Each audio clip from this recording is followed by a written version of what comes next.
10회 국무회의를 시작하겠습니다.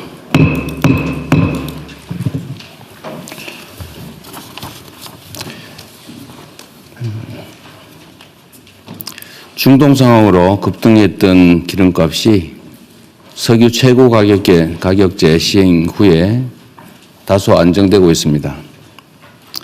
국민들께서 최고 가격제 시행 효과를 보다 충분히 체감하실 수 있도록 현장 점검 강화 등 가용 수단을 총동원해 주시기 바랍니다.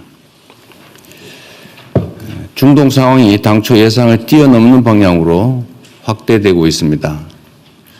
현재와 같은 양상이라면 잠시 진정됐던 석유 가격이 다시 불안정해지고 민생 전반에 가해질 충격도 커지게 될 것 같습니다. 이제는 상황 장기화를 전제로 최악의 시나리오까지 염두에 둔 대책을 마련해야 되겠습니다.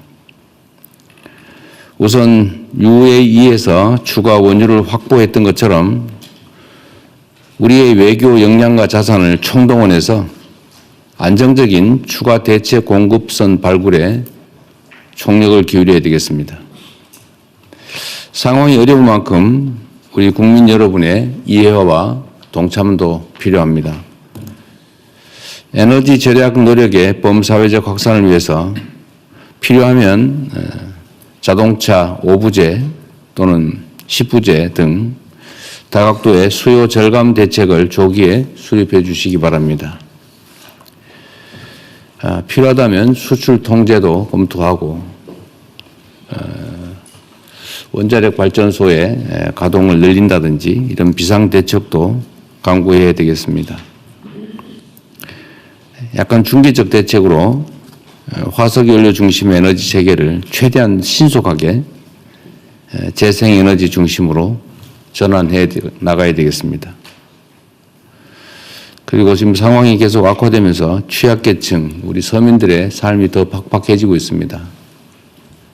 원래 위기 상황이 발생하면 또 위기 상황 속에서 이익을 보는 집단들도 있고 또 위기 상황을 악용해서 부당하게 이익을 취하는 경우도 있습니다. 그러나 대체적으로 많은 국민들은 더 어려움에 처하게 됩니다. 이런 점을 고려해서 취약계층 또 수출기업 지원 등을 위해서 전쟁 추경을 신속하게 편성해 주시기 바랍니다. 아침에도 보니까 정청래 대표께서 예산 심의도 사상 최고의 속도로 심의하겠다 이렇게 말씀해 주시던데 하여튼 국회도 최대한 빨리 심사하고 또 전쟁 예산이 전쟁 추경이 신속하게 집행될 수 있도록 다각도로 노력해 주시기 바랍니다. 어려운 시기지만 우리는 위기를 기회로 만들 충분한 역량이 있습니다. 정부는 어떤 상황에서도 우리 국민들의 삶이 흔들리지 않도록 모든 수단을 동원해서 선제적으로 또 기민하게 대처하겠습니다. 정부를 믿고 일상 속에서 최선을 다해 주시기를 부탁드립니다. 외풍이 거셀수록 국가 대전환을 위한 발걸음에 속도를 내야 합니다. 특히 중요한 것은 경제의 지속적 성장을 가로막는 수도권 집중 성장 시대에서 지방 주도 성장 시대로 과감하게 전환해야 된다는 것입니다. 수십 년 동안 굳어진 성장 구조를 통째로 바꾸는 일이기 때문에 그에 따른 대책도 기존의 문법과 틀을 뛰어넘는 그런 방식과 속도여야 합니다. 관계부처는 재정, 또 세제, 세금, 금융제도, 규제체제 등 모든 정책 수단을 지방주도 균형 성장에 맞춰서 새롭게 정비해 주시기 바랍니다. 단편적으로 할 일이 아니고 국무총리실이 주관이 돼서 전 부처청에서 체계적이고 장기적이고 근본적인 대책을 수립해 주시기 바랍니다. 오늘 행안부의 발표도 있긴 하던데 예를 든다면 균형발전 영향 평가를 모든 정책에 필수적으로 한다든지 하는 제도도 좀 만들어야 되지 않을까 싶습니다. 우리가 뭐 예를 들면 무슨 평가 이런 거 있잖아요. 환경영향 평가하고 무슨 뭐 정책할 때마다 그런 것처럼 지방 균형에 도움이 되나 안 되나, 또 지방 균형 발전을 위해서 좀 어떻게 해야 되는가를 반드시 모든 정책 결정 과정에서 평가하고 그 점에 대해서 체크할 수 있게 하는 시스템도 만들어야 되지 않을까 싶어요. 그리고 좀 더 과감해야 될 것 같습니다. 지방의 지역에 뭐 투자하는 경우에 세제 아주 뭐 최소한으로 지원하는 게 아니고 상상하기 어려운 정도로 대규모로 확실하게 지원해 준다든지, 또는 우리가 생각하는 것처럼 재생에너지 공급 체계를 좀 신속하게 갖춰서 에너지 공급 가격을 대폭 낮춰주고, 또 실제 예를 들면 수도권에 애기는 송전 비용이나 이런 것들을 전 국민이 동시에 부담하고 있기 때문에 그 점을 반영한다든지, 또 그런 걸 할 때도 우리 서민들 피해가 발생하지 않도록 제도를 철저히 잘 만들어 주시면 어떨까 싶습니다. 예를 들면 이번에도 제가 보기에는 추경에 지금 어떤 검토를 하고 있는지 모르겠는데, 추경 내용에 소비자들, 그러니까 유류 소비자들뿐만이 아니라 어쨌든 위기 상황 때문에 경제적 타격이 발생하지 않습니까? 물론 외관상은 성장하고 K자 성장이기 때문에 좋아진 데는 엄청 좋아지고 있어요. 뭐 사상 최대 수준의 아마 영업이익이 발생할 것 같다, 그런 얘기도 하더라고요. 문제는 그게 한 군데 쏠린다는 거고, 대다수 취약 부문에는 더 나빠지는 상황이기 때문에 결국은 소득 지원 정책을 안 할 수가 없을 것 같은데, 이번 추경을 한다면 그럴 때도 아주 지방에 더 대대적으로 할 수 있게, 그냥 뭐 10% 더 하고 이렇게 하지 말고 좀 획기적으로 좀 해주시기 바랍니다.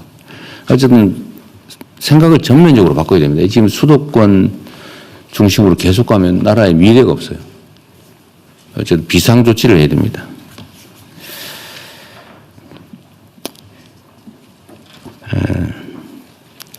지방을 우대하는 재정사업을 계속 확대하고, 특히 예타, 그 다음에 민간 투자 제도 역시 지방 우대 방식으로 획기적으로 전면 개편할 필요가 있습니다. 하여튼 전 부처 전 영역에서 총괄적으로 좀 제도 개편을 검토해 주시기 바랍니다. 또 내년도 예산, 당장으로 보면 내년도 예산 또 중기 재정 계획에 대폭 반영해 주시기를 부탁드립니다. 세계가 주목하는 BTS 광화문 공연이 며칠 앞으로 다가왔습니다. 전 세계의 K컬처의 우수성, 대한민국의 높은 위상을 거듭 확인할 수 있는 중요한 계기로 생각됩니다.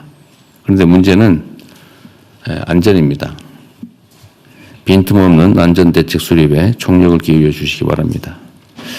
행안부와 경찰, 또 소방 등 모든 관계부처는 각별한 경각심을 가지고 발생 가능한 모든 상황에 철저하게 대비하시기 바랍니다. 그리고 최근에 명동 인근 숙박업소 화재로 인명피해가 발생했던데 숙박시설의 안전도 꼼꼼하게 살펴봐야 되겠습니다. 그 또 한 가지 뭐 가능성이 크진 않다고 하지만 소위 테러 가능성에 대한 대비도 충실하게 해주시기 바랍니다. 성공적이고 안전한, 그리고 대한민국을 빛내는 행사가 될 수 있도록 역량을 잘 모아주시기 바랍니다. 지금 계속 산불 얘기를 하게 되는데, 하여튼 각 부처청에서 산불 대비 예방 조치라든지 또는 화재 진압 관련돼서 잘 대응하고 있는 것 같습니다. 어떻게 얼마 전까지는 정말 사상 최대 규모의 산불 발생이 있었는데 최근에 조금 줄어들고 있는 것 같아요. 그리고 잘 대비해 주어서 산불이 발생했을 경우에 화재 진압 시간, 또 화재로 인한 피해 규모, 이게 상당히 줄어드는 것 같습니다. 우리 관계부처, 특히 산림청, 소방청, 농축산부, 또 행안부 다들 애써주셔가지고 많은 성과를 냈는데 좀 더 애써주시길 바랍니다. 특히 봄이 되면은 잎상격 때문에 생기는 산불도 많다고 하고, 특히 이제 농산물 잔재물, 이 소각하느라고 또 불도 많이 난다고 하고, 또 요새는 임약 가까이에 있는 주택 부문 또는 뭐 생산 시설, 공장 이런 데서 무슨 모닥불 피우고 뭐 이런 거 하다가 또 불이 많이 난다고 합니다. 조심해 주시기 바랍니다. 특히 헬기 진압이 꽤 효과가 있는 것 같은데 국방부에서도 어쨌든 협조 잘 해줘서 큰 도움이 되고 있어요. 그리고 야간 진압은 계속 얘기가 이것저것 있던데 사다 놓고 안 쓰면 안 되잖아요. 그리고 밤에는 거의 뭐 인력으로 진압하다 보니까 밤에 불이 많이 번지고 그러는데 8대인가 사놨다고 하니까 잘 쓰도록 하십시오. 훈련도 열심히 하시고. 하여튼 이 산불 문제는 생각하는 것 이상으로 심각합니다. 화재로 인해서 인명피해도 많이 발생하고 재산 피해는 말할 것도 없고 산림 자체 소실도 큰 손실이죠. 우리 국민들께서 요새 그런 게 유행이라고 그래요. 이렇게 비교하는 거. 산불은 얼마나 많이 발생하고 있나? 산불에 의한 피해는 얼마나 되나? 산불 진압 시간은 얼마나 단축됐나? 또 피해 규모는 얼마나 되나? 이런 거 계속 그래프로 표로 그리니까 신경 써서 역시 열심히 노력하는 정부다. 우리 국민들의 피해와 억울함을 많이 줄였다. 이런 평가를 객관적으로 받을 수 있도록 최선을 다해 주시기 바랍니다. 그리고 가뭄도 잘 챙겨주세요. 이제 또 가뭄이 또 문제가 될 것 같습니다. 지난 겨울에 비가 많이 안 왔다는데 또 가뭄 때문에 식수 문제 또 뭐 농작물 또 피해도 발생할 수 있어서 그것도 미리 좀 대비를 잘 해주시기 바랍니다. 가뭄대 지금 주로 어디 사는 거예요? 행안부, 네, 농산부, 기후부도 네네. 농림부가 잘 챙겨보시기 바랍니다. 네. 예, 이후 회의는 경제부총리께서 진행해 주시겠습니다. 예, 그러면 먼저 중동 상황 관련 대응 현황을 보고받고 현안 토의와 기타 부처 보고를 진행하겠습니다. 그거 하기 전에 몇 가지만 더 얘기하실까요? 지금 129 여객기 참사 관련해서 이게 지금 시신 수습을 그때 철저히 안 하는 바람에 최근에 시신이 추가 발견이 돼서 좀 유족들이 격앙되고 있는 것 같아요. 이게 지금 국토부 업무인가요? 예. 하여튼 이 경과를 잘 좀 챙겨보세요. 네네. 이게 좀 상식적으로 정말 납득이 안 되거든요. 예. 현재 여러 부처 모여가지고 협의를 하고 있고요. 네. 책임 소재 문제도 좀 분명하게 네, 좀 따져보고 있습니다. 하여튼 저로서는 좀 납득이 안 되는데 근데 그 수많은 사람들이 그렇게 힘들어하는 상황에서 시신 수습조차도 제대로 안 해가지고 어디 쓰레기 비스무리한 봉투에 같이 모아놨더라. 이거 말이 안 되잖아요. 예. 하여튼 그리고 또 한 가지는 조사 기간이 너무 오래 걸리는 거 아닌가요? 사고 조사 관련해서요. 그러니까 현재 사고 조사위원회가 관할을 지금 막 옮기고 이러고 있는. 산하에 있다가 중간 발표하고 난 다음에 유족들이 어떤 불신하고 문제를 삼아서 네. 이걸 총리실로 이관해서 새롭게 구성해서 사조위에서 새롭게 시작한 형태로 바뀌다 보니 네. 일정의 시간이 많이 걸리고 있습니다. 그 조사위원들도 교체했어요? 다 이제 그건 총리실 주관에서 하지만 다 교체하는 걸 원칙으로 하고 있다고 알고 있습니다. 예, 제가 말씀드리겠습니다. 지금 조사위원회 구성 중에 있고요. 지난 며칠 전에 새로 구성하고 있어요? 예, 그렇습니다. 하여튼 이게 너무 늦어요. 이게 일반 행정도 다 제가 속도를 좀 내라고 얘기하지만 물론 조사라고 하는 게 그렇게 마음대로 되는 건 아닌데 그럼에도 불구하고 너무 늦어지는 것 같습니다. 하여튼 좀 속도를 내주시고요.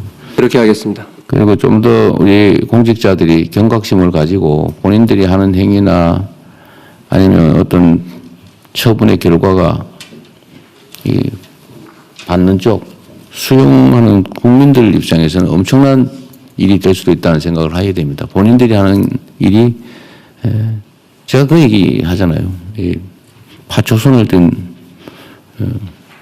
마녀인가? 뭐 하여튼 이건 뭐 장난삼아 하지만 이게 세상에는 폭풍이 된다니까요. 죽고 사는 문제일 수도 있습니다. 여러분의 펜대 하나가. 겸해서 어쨌든 이태원에 대한 그 원래 합동수사본부 만들었죠. 우리 경찰이 하고 있나요? 검찰 같이 하고 있나요? 예, 그 검찰이 주관하고 경찰을 지원해서 이렇게 합동을 네. 하고 있습니다. 오늘 검찰은 안 나왔어요? 네. 예, 검찰이 알겠습니다. 예, 주도하고 있잖아요. 예. 수사는 이게 지금 좀 진척이 있습니까? 지금 그 특조위 아까 그 유족들의 위원회하고 그 지금 정문회 같은 것들이 진행되면서 함께 그 진행을 하고 있는데요. 네. 지금 현재 그 위원회의 쪽하고 계속적인 그 접촉을 하면서 요구사항 반영해가지고 수사를 진행하고 있습니다. 예, 수사 인력 규모는 얼마나 돼요? 검사 같은 경우에는 6명 남짓 정도 돼 있고요. 예. 경찰은? 경찰 인원제 숫자까지 정확히 경찰 11명가 있습니다. 11명. 하여튼 여기도 좀 속도를 내주시기 바랍니다. 열심히 하고 있을 것 같긴 한데 이제 너무 오래됐고요. 세월호도 지금 뭘 어떻게 처리하고 있나요? 세월호는 어느 부처 주관하고 있습니까 지금? 예, 해양산부입니다. 예. 지금 여기도 지금 뭐 진상규명이나 이런 거 뭐 하고 있어요? 그거 다 끝났어요? 그건 다 끝났고요. 예, 일부 추모 사업과 또 일부 선 배상 받은 분들의 뭐 조금의 민원 사항 이런 부분들이 좀 있습니다. 하여튼 이것도 좀 유족들이나 또 피해 가족들이 한 억울하다, 뭐 무관심해서 섭섭하다 이런 얘기 안 나오게 잘 챙기십시오. 예, 세심하게 살피겠습니다.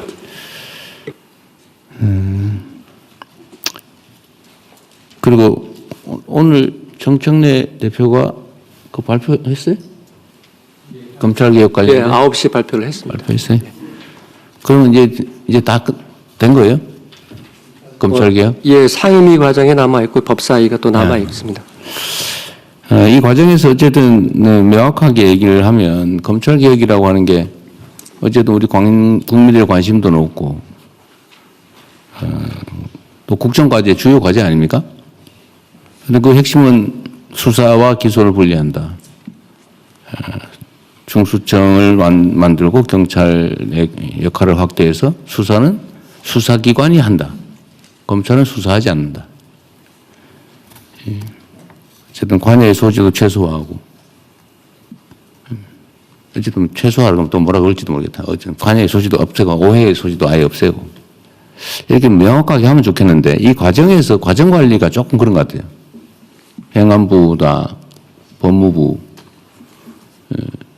국무조정실 여기가 주로 아마 국회 쪽 특히 여당하고 소통을 한 것 같은데 이게 참 그런 게 있어요. 제가 수기하라고 했잖아요. 수기를 하라. 논의해서 결정을 하라는 거잖아요. 근데 수기를 하려면 일단 기본적으로 소통이 돼야 되고 그 소통의 기반이면 진지하게 토론이 돼야 되는데 나중에 보고 나면 나는 듣지도 못했다 뭐 이런 사람이 나타나기도 하고 아니 뭐 그냥 하라니까 했다 뭐 이런 식의 얘기를 하기도 하고 나중에 다 지금 뭐 책임도 안 지고 뭐 이런 일이 벌어지잖아요. 누구의 잘못이라고 내가 따지자는 건 아닙니다. 따진다는 건 아닌데 하여튼 터놓고 막 지겨울 정도로 얘기를 해야 되거든요. 이게 원래 어려운 사안들 같은 경우는 제가 가끔씩 쓰는 방법인데 얘기할 기회를 다 주고 어려운 문제일수록 끝날 때까지 계속 얘기를 하면 나중에 지쳐가지고요. 수용성이 높아져. 근데 그게 아니고 바쁘다고 그냥 억압하거나 아니면 막 제한하거나 이런 식으로 해놓으면 나중에 그게 다 이게 문제가 돼요. 좀 힘들더라도 특히 갈등 의제일수록 또 이해관계가 부딪히는 것일수록 정말로 진지하게 터놓고 진짜 수기를 해야 됩니다. 그래야 나중에 2중, 3중으로 일이 벌어지지 않아요. 이번에 좀 그런 경향이 없지 않았던 것 같아요. 앞으로 하여튼 제가 얘기한 대로 일단 진짜 수기를 하려면 대전제는 진지하게 토론해야 되고 그 이전 단계를 진짜 소통이 돼야 됩니다. 신뢰가 있어야죠. 억지로 모아놓고 말도 못하는 분위기에서 뭐 시간만 때우면 그게 되겠어요? 물론 뭐 당정 관계라고 하는 게 그렇게 누가 우위에 있는 것도 아니긴 하지만 그래도 더 많이 노력해야 된다. 그 말씀 하나 드립니다. 지금 헌법 개정과 관련된 논의는 누가 담당해요? 어느 부처가 합니까? 아무도 저희 아마 국정과제는 저희가 담당하고 있기 때문에 국조실에서 아마 좀 국조실에서? 챙겨가야 될 거라고 생각하고 있습니다. 예. 이게 지금 이제 국회의장께서 합의되는 거 국민이 동의하는 쉬운 의제부터 순차적으로 개헌을 하자 지금 그렇게 말씀하셨지 않습니까? 제 기억으로도 예를 들면 5.18 정신을 헌법 전문에 넣는다. 이건 야당도 맨날 하던 얘기잖아요. 공약하기도 하고 5.18만 되면 가서 약속도 하고 막 수없이 했던 거란 말이에요. 국민들께서도 이걸 반대하지는 않으실 것 같고. 또 지방 자치 강화. 또 하나가 이제 계엄 요건 강화. 이런 거였는데 이거는 다 국민들도 다 동의하고 야당도 뭐 반대하지 않을 것 같은데. 하여튼 이 문제에 대해서도 정부가 관심을 가지고 좀 진척이 될 수 있도록 노력해야 될 것 같습니다. 근데 국무총리실 소관은 아닌 것 같은데. 이거 법무부도 같이 검토해야 되는 거 아닌가요? 뭐 저희가 따로 준비하고 있지는 않습니다. 법제처에서 그 전에는 그 담당했었던 것으로 알고 있습니다. 근데 그러면 정부 차원에서 개헌에 대한 우리가 지금 뭘 주도해서 지금 할 단계는 아직 아닌 것 예, 같지만 그렇습니다. 할 수 있는 거는 하자. 예. 그래서 그 일리 있는 제안이어서 이것도 한번 정부 차원에서 공식 검토를 좀 하고 예, 기초자를 모으도록 입장도 하겠습니다. 좀 정리해 가면 좋겠어요. 법제처가 국무총리실하고 같이 얘기하든지 하셔가지고요. 그리고 이게 언제나 또 형평성 균형 이런 얘기하는데 제가 기억하기로는 지금 야당에서 5.18 정신을 헌법 전문에 넣으면서 부마 항쟁도 넣자 뭐 이런 주장을 했던 기억이 나거든요. 저는 그것도 한꺼번에 같이 하면 더 좋을 것 같아요. 부마 항쟁도 우리 매우 헌정사에 의미 있는 거기 때문에 뭐 같이 하면 형평성도 많고 논란도 줄이어서 할 수 있지 않을까 싶습니다. 단계적 점진적인 개헌도 하나의 사례로 한번 해보면 좋을 것 같습니다. 그리고 요새 공정위 열일하고 계시대요? 잘하고 계십니다. 네. 네. 어쨌든 공정위 덕에 우리 국민들께서 물가가 내리기도 하네? 예. 이런 경험을 해서 요새 아주 놀라워한다고 합니다. 네. 우리 국세청도 요새 아주 잘하고 계시고. 물가 TF도 새로 뭘 하나 발굴하고 있죠. 물가 TF는 어디서 하고 있어요? 예, 제가 해서 광복절 장관 대경에서 하고 있어요. 네. 하여튼 물가 TF도 추가 발굴하는 네네. 거는 잘하고 계신 것 같아요. 예.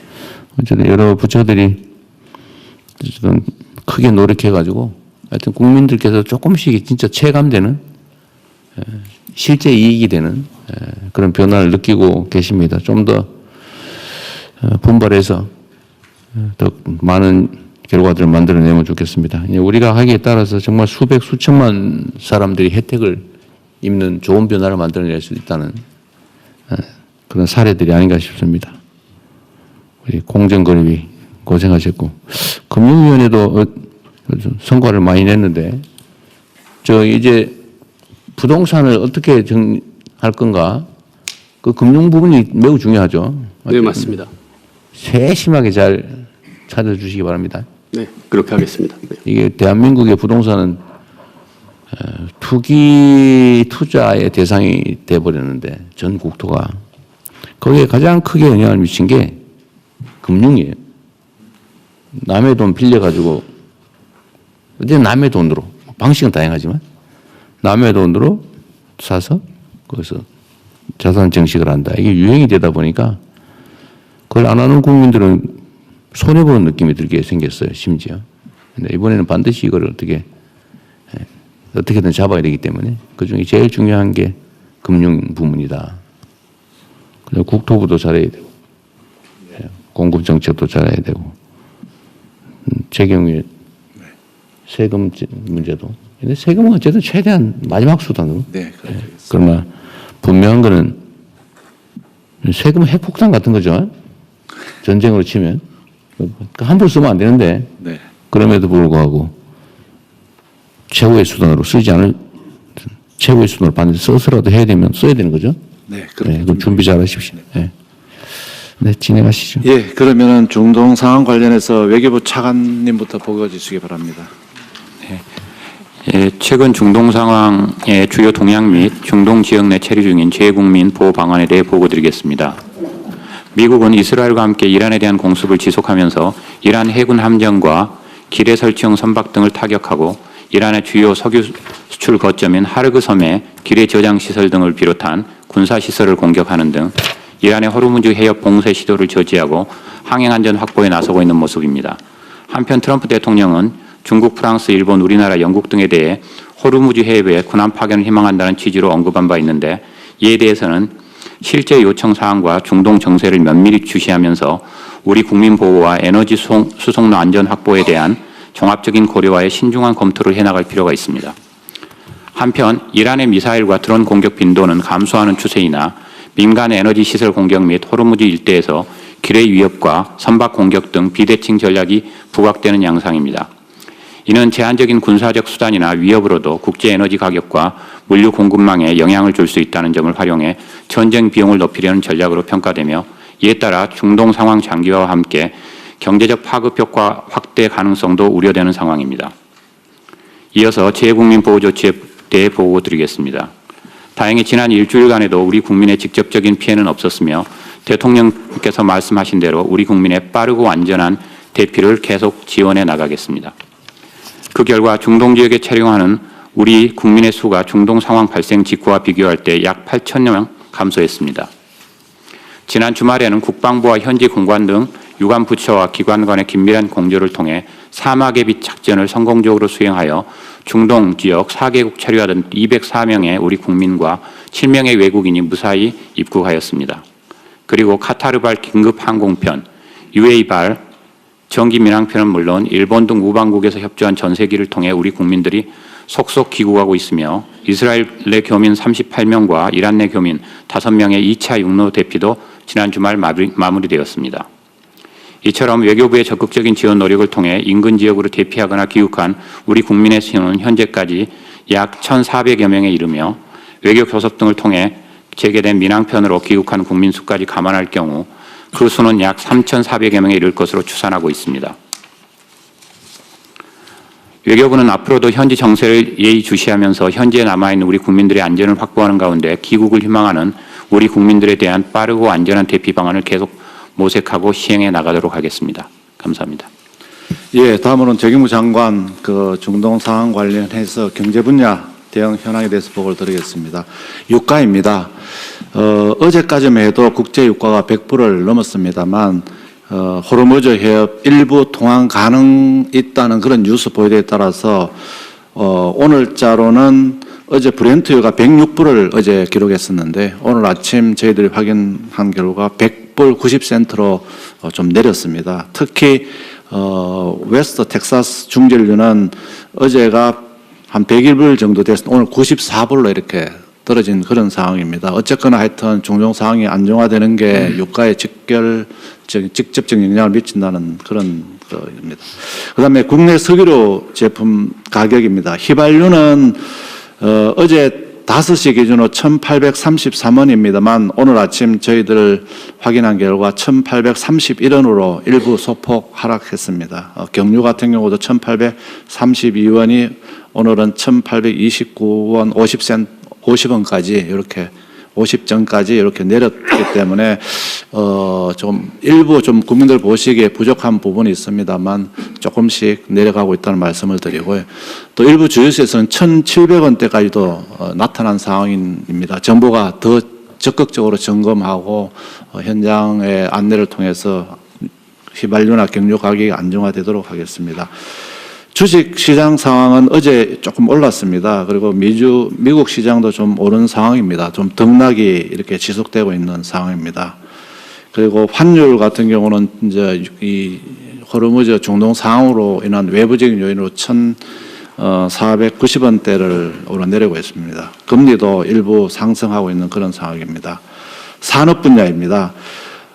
호르무즈 해협 의존도가 높은 나프타 수급 차질이 지금 발생하고 있습니다. 그래서 정부가 대책을 마련하고 있다는 말씀을 드리겠습니다. 수출 중소기업의 운송 차질이나 물류비 부담 등은 저희들이 신속한 추경 등을 통해서 부담을 줄여드리는 노력을 하도록 하겠습니다. 대응 방안입니다. 민생 안정과 경제 회복을 위한 추경을 최대한 신속히 편성해서 국회에 또 빨리 통과되도록 하겠습니다. 내용으로는 물류비나 유류비 부담 경감, 소상공인, 농어민 등 민생 안정, 그다음 피해 수출 기업 지원 등을 담도록 하겠습니다. 특히 대통령이 강조하시는 바와 같이 지원은 하되 직접 차등 지원으로 어려운 부분을 더 촘촘하게, 더 많이, 더 두텁게 지원하는 대책을 마련토록 하겠습니다. 최고 가격제의 그 현장 점검을 통해서 그 유류 가격 인하가 소비자들에게 혜택이 돌아가도록 하도록 하겠습니다. 향후 유가 추이 등을 보면서 직접 보조와 유류세 인하를 통한 또 유가 안정을 도모하도록 하겠습니다. 화물차, 대중교통, 농업인 유가 보조금 지원도 차질 없이 하도록 하겠습니다. 지금 어려운 상황입니다만 되도록이면 상반기 공공요금은 가급적 동결하려고 합니다. 그리고 농축수산물 할인 지원 확대 등을 통해서 우리 민생 경제 안정도 도모하도록 하겠습니다. 시장은 시장 교란 행위를 엄단하고 특히 외환시장 안정을 위해서 외환시장 안정을 위한 세법 3가지 종류가 어제 소위를 통과하고 오늘 전체 회의 통과되면 금주 중에 빨리 처리되도록 하겠습니다. 그리고 채권시장 안정화를 위해서 필요한 경우 국고채 매입을 하고 긴급 바이백 등을 통해서 시장 안정화를 통한 금리도 안정화시키도록 하겠습니다. 나프타는 금주 중에 경제 안보 품목으로 지정할 예정으로 있습니다. 그리고 수출 제한 등을 통해서 어려움을 정부가 최대한 해결하도록 하겠습니다. 그리고 그 해외 운송비 이외에도 전쟁 위험 할정력, 그다음에 물류 반송 비용, 현지 발생 지체료, 우회 운송비 등을 포함한 긴급 물류비 바우처를 도입해서 어려움을 해소하도록 하겠습니다. 그리고 지원도 패스트 트랙을 통해서 빨리 하도록 하겠습니다. 관계부처 합동으로 24시간 점검 체계를 가동하고 대통령께서 말씀하신 바와 같이 최악의 경우를 상황해서 모든 정책적 노력을 마련해 놓고 차근차근 정책을 실행해 나가도록 하겠습니다. 이상 보를 마치겠습니다. 대통령님, 그 다음 장까지 같이 보고 말씀하시면 좋을 것 같습니다. 네, 네. 석유 최고 가격제 점검 결과와 조치 방안에 대해 보고 드리겠습니다. 가격 상황 관련해서는 저희가 판단하기는 제도 시행에 사일이 경과했지만 정유사의 주유소 공급 가격 인하 폭은 지금 미치지 못하고 있는 상황입니다. 물론 재고를 소진하지 못한 경우도 있지만은 정유사의 공급 가격 하락 효과를 일부 주유소 같은 경우는 이윤으로 흡수하고 있는 경우가 있다는 저희들 판단을 하고 있습니다. 특히 최고 가격제가 도입한 이후에도 220개 주유소는 오히려 인상을 했습니다. 그 중에는 우리 알뜰 주유소 중에 농협에서 운영하는 그 주유소들, 그리고 SK, GS, SOL, HD현대 한 200여 개의 주유소들은 오히려 인상한 부분들이 있어서 저희들이 관리 감독을 더 강화할 예정입니다. 관련 방안 관련해서는 우선 석유 관련을 단 오일 콜센터가 있습니다. 오일이 들어가서 오일 콜센터를 창고를 활용해서 그리고 이걸 통해서 저희들이 계속 대국민 신고를 받고 있고요. 그리고 중립적인 시민단체를 통해서 모니터링을 지금 계속 강화하고 있습니다. 아울러서 범부처 합동 감독 점검단을 통해서 저희들이 계속 점검을 계속 강화하고 있습니다.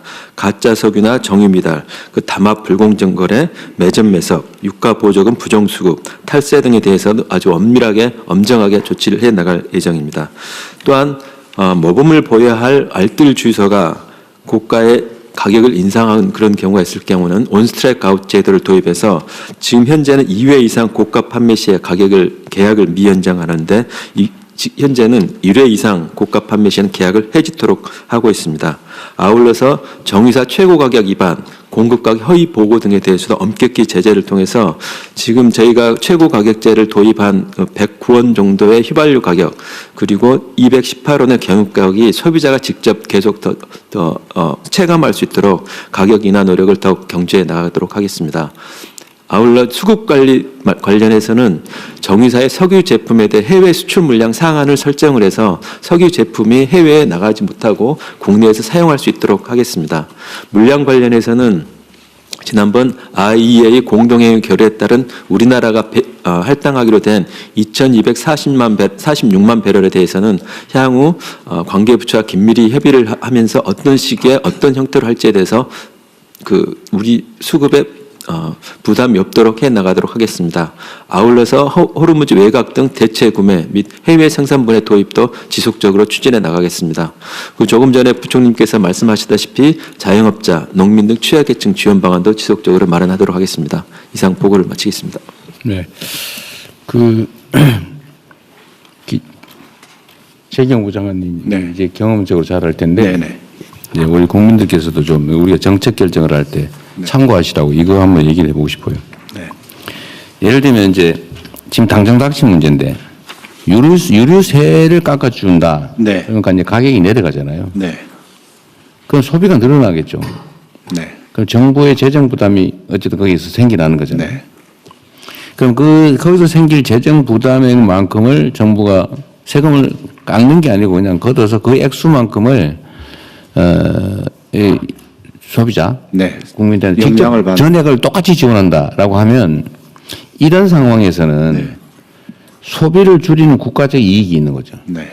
예를 들면 본인이 2,000원 하는 유류 휘발유를 넣는다. 근데 200원을 우리가 세금으로 깎아줘서 1,800원에 사게 할 거냐, 아니면 2,000원 내게 하고 200원에 해당되는 거를 것이냐. 예. 별도로 지원을 하냐. 네. 지원을 하면 소비가 줄어드는 효과가 있죠. 네. 이런 상황에서는. 네, 맞습니다.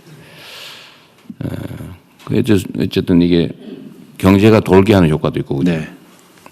그러니까 우리가 조세 지출이라고 세금을 깎아주는 거. 네. 이게 지금 연간 80조 원이라는 거 아니에요? 네.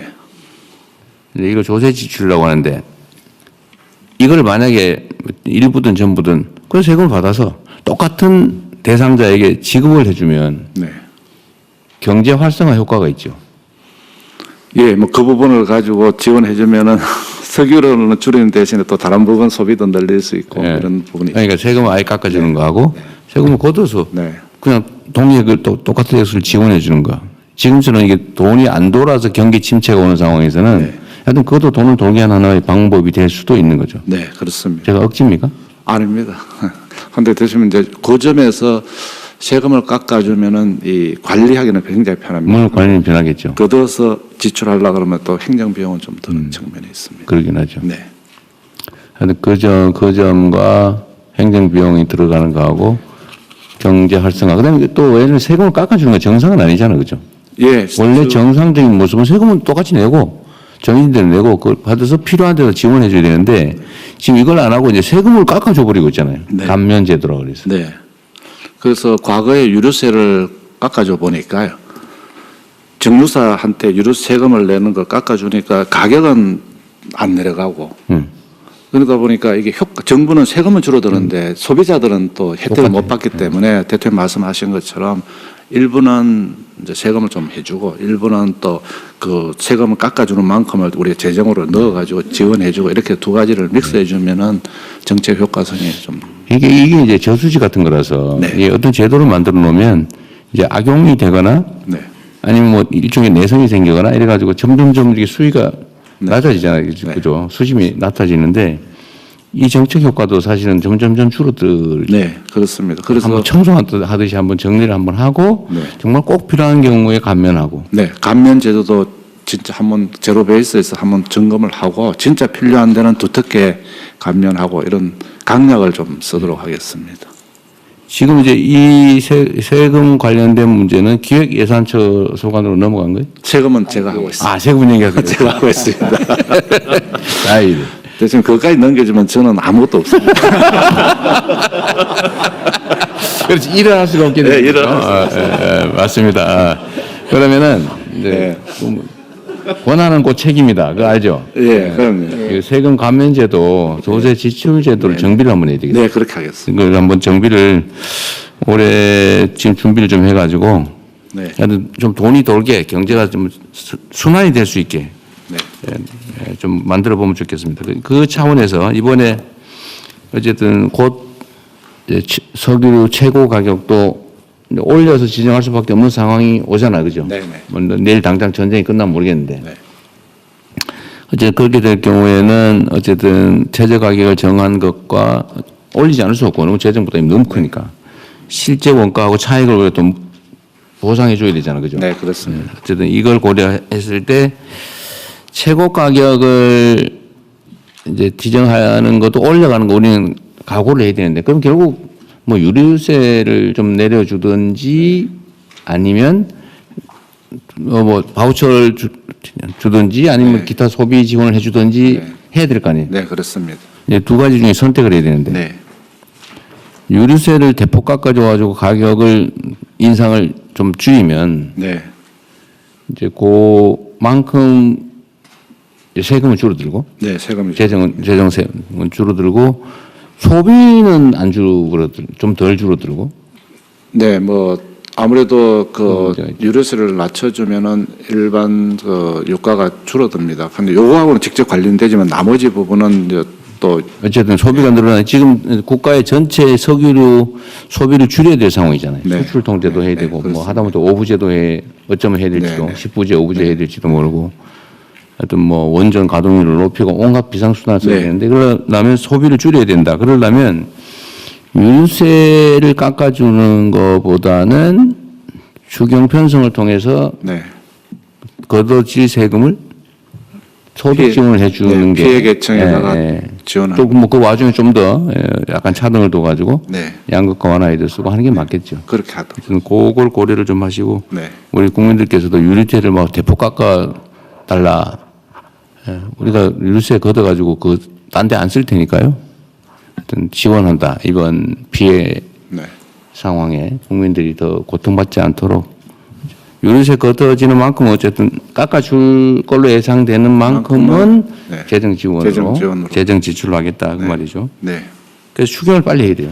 네, 추경. 빨리 지금 뭐 하고. 밤새워서 지금 만들고 있습니다. 진짜 주말에 밤새워서 하고 있는 네, 거죠. 하고 있습니다. 제가 확인까지 했습니다. 눈이 좀 괜찮은데? 네, 안에 살이 좀 빠진 것 같긴 한데 그죠? 살이 좀 빠졌어요. 네, 그러시고요. 네. 어제 고생 많으세요. 그리고 산업부 장관께서는 요새 막 주유소도 많이 가보고 그러시는 것 같아요. 계속 그러니까 독려하고 점검하고 있는 상황입니다. 주유소 그 비싸게 받는데 가면 막 쫓겨나고 그러지 않아요? 아 그래서 옆에 좀 덩치 좋은 직원을 좀 데리고 다닙니다. 네. 그 우리 산업부 장관 보시고 그 주유소 비싸게 받으시는 몇 분이 계시다더라고요. 이거 했는데도 더 올려받는 데가 있다고 그러대요. 예, 그래서 농가하는 데가 있다는데. 예, 맞습니다. 저희들 정말 다니다 보면 핑계는 많습니다. 핑계는 재고가 많아가지고 그렇다고 이야기를 하는데 최소한도 이번 주 중간 정도 되면은 이제 그런 핑계도 이제 없어지는 시간이 그러니까요. 돌아옵니다. 그 너무 심한 것 같고 아주 홍보를 많이 해서 이제 고객들이 끊어지는 피해를 입게 되는데도 그런다고 말이죠. 예, 그래서 저희들이 하여간 이번 주에는 그거 혹시 그렇게 막 부당하게 올려서 돈 많이 벌어서 어디다 쓰는지 제대로 세금 내는지 한번 확인해 봐야 되겠어, 그죠? 예, 맞습니다. 그래서 국세청하고 같이 협력을 하고 있고요. 오늘은 아예 그 올린 기업들에 대해서는 여러 가지 또 뭐 직권남용 이런 소리 나오지 않게 조심하십시오. 좀 공정위도 그 가격을 내리지 않는 주유소들 특히를 중심으로 해서 그 지방 담합 대응반을 마련해 있습니다. 해보고. 그래서 네. 대구, 부산, 제주는 조사를 실시했고 대구가 유난히 비싸다고 그러대? 예, 유난히 비쌉니다. 그거 왜 그러지? 그 지역적 특성이 왜 있나? 좀 지역적 특성도 있는 것 같습니다. 거기가 좀 주유소들이 많지 않은 다른 시에 비해서 그런 특성들도 있습니다. 그치? 특히 저희들 주유소 중에 알뜰 주유소가 있습니다. 알뜰 주유소가 저희 산업부에 있는 석유공사, 그 국토부에서 한 도로공사, 농협에서 하고 있는 NH 농협이 있는데 네. 그런 기관들이 일종의 주유소 가격 안정에 매기 역할을 해줘야 되는데 관계부처에서 좀 적극적으로 좀 관리 감독해 주시고 한번 저처럼 주유소에도 꼭 한번 가봐 주셨으면 감사하겠습니다. 네. 알뜰 주유소는 어디가 담당하고 있어요?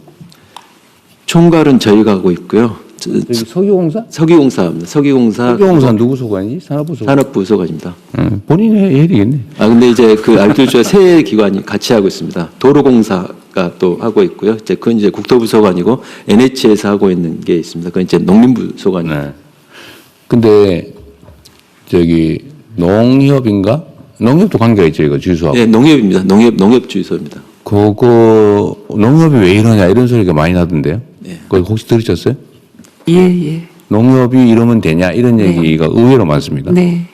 뭐 예. 한번 체크해보세요. 예. 그래서 특히 지금 아까 산업부 장관님 말씀하신 알뜰 주유소 관련해서는 농협 주유소가 전국에 717개가 있습니다. 근데 이번에 아마 그 모니터링 된 곳 중에 20곳이 가격을 더 올릴 것으로 보는데 저희들이 보니까 이게 깊숙한 농촌 지역에 있어서 말하자면 회전율이 많이 떨어지는 겁니다. 재고가 워낙 양이 많고 그래서요. 근데 그럼에도 불구하고 점점 나아질 거라고는 보지만 저희들이 좀 지도하고 네. 필요하면 시정명령도 검토하도록 하겠습니다. 그 말이 가지는 함의가 있거든요. 농협이 이러면 되나? 네. 농협에 대해서는 특별한 그럼요. 기대가 있어요. 예, 그렇습니다. 네. 그래도 지원도 있잖아 사실. 예, 지원도 있습니다. 예. 좀 잘 챙겨봐 주시고요. 예, 그렇게 하겠습니다.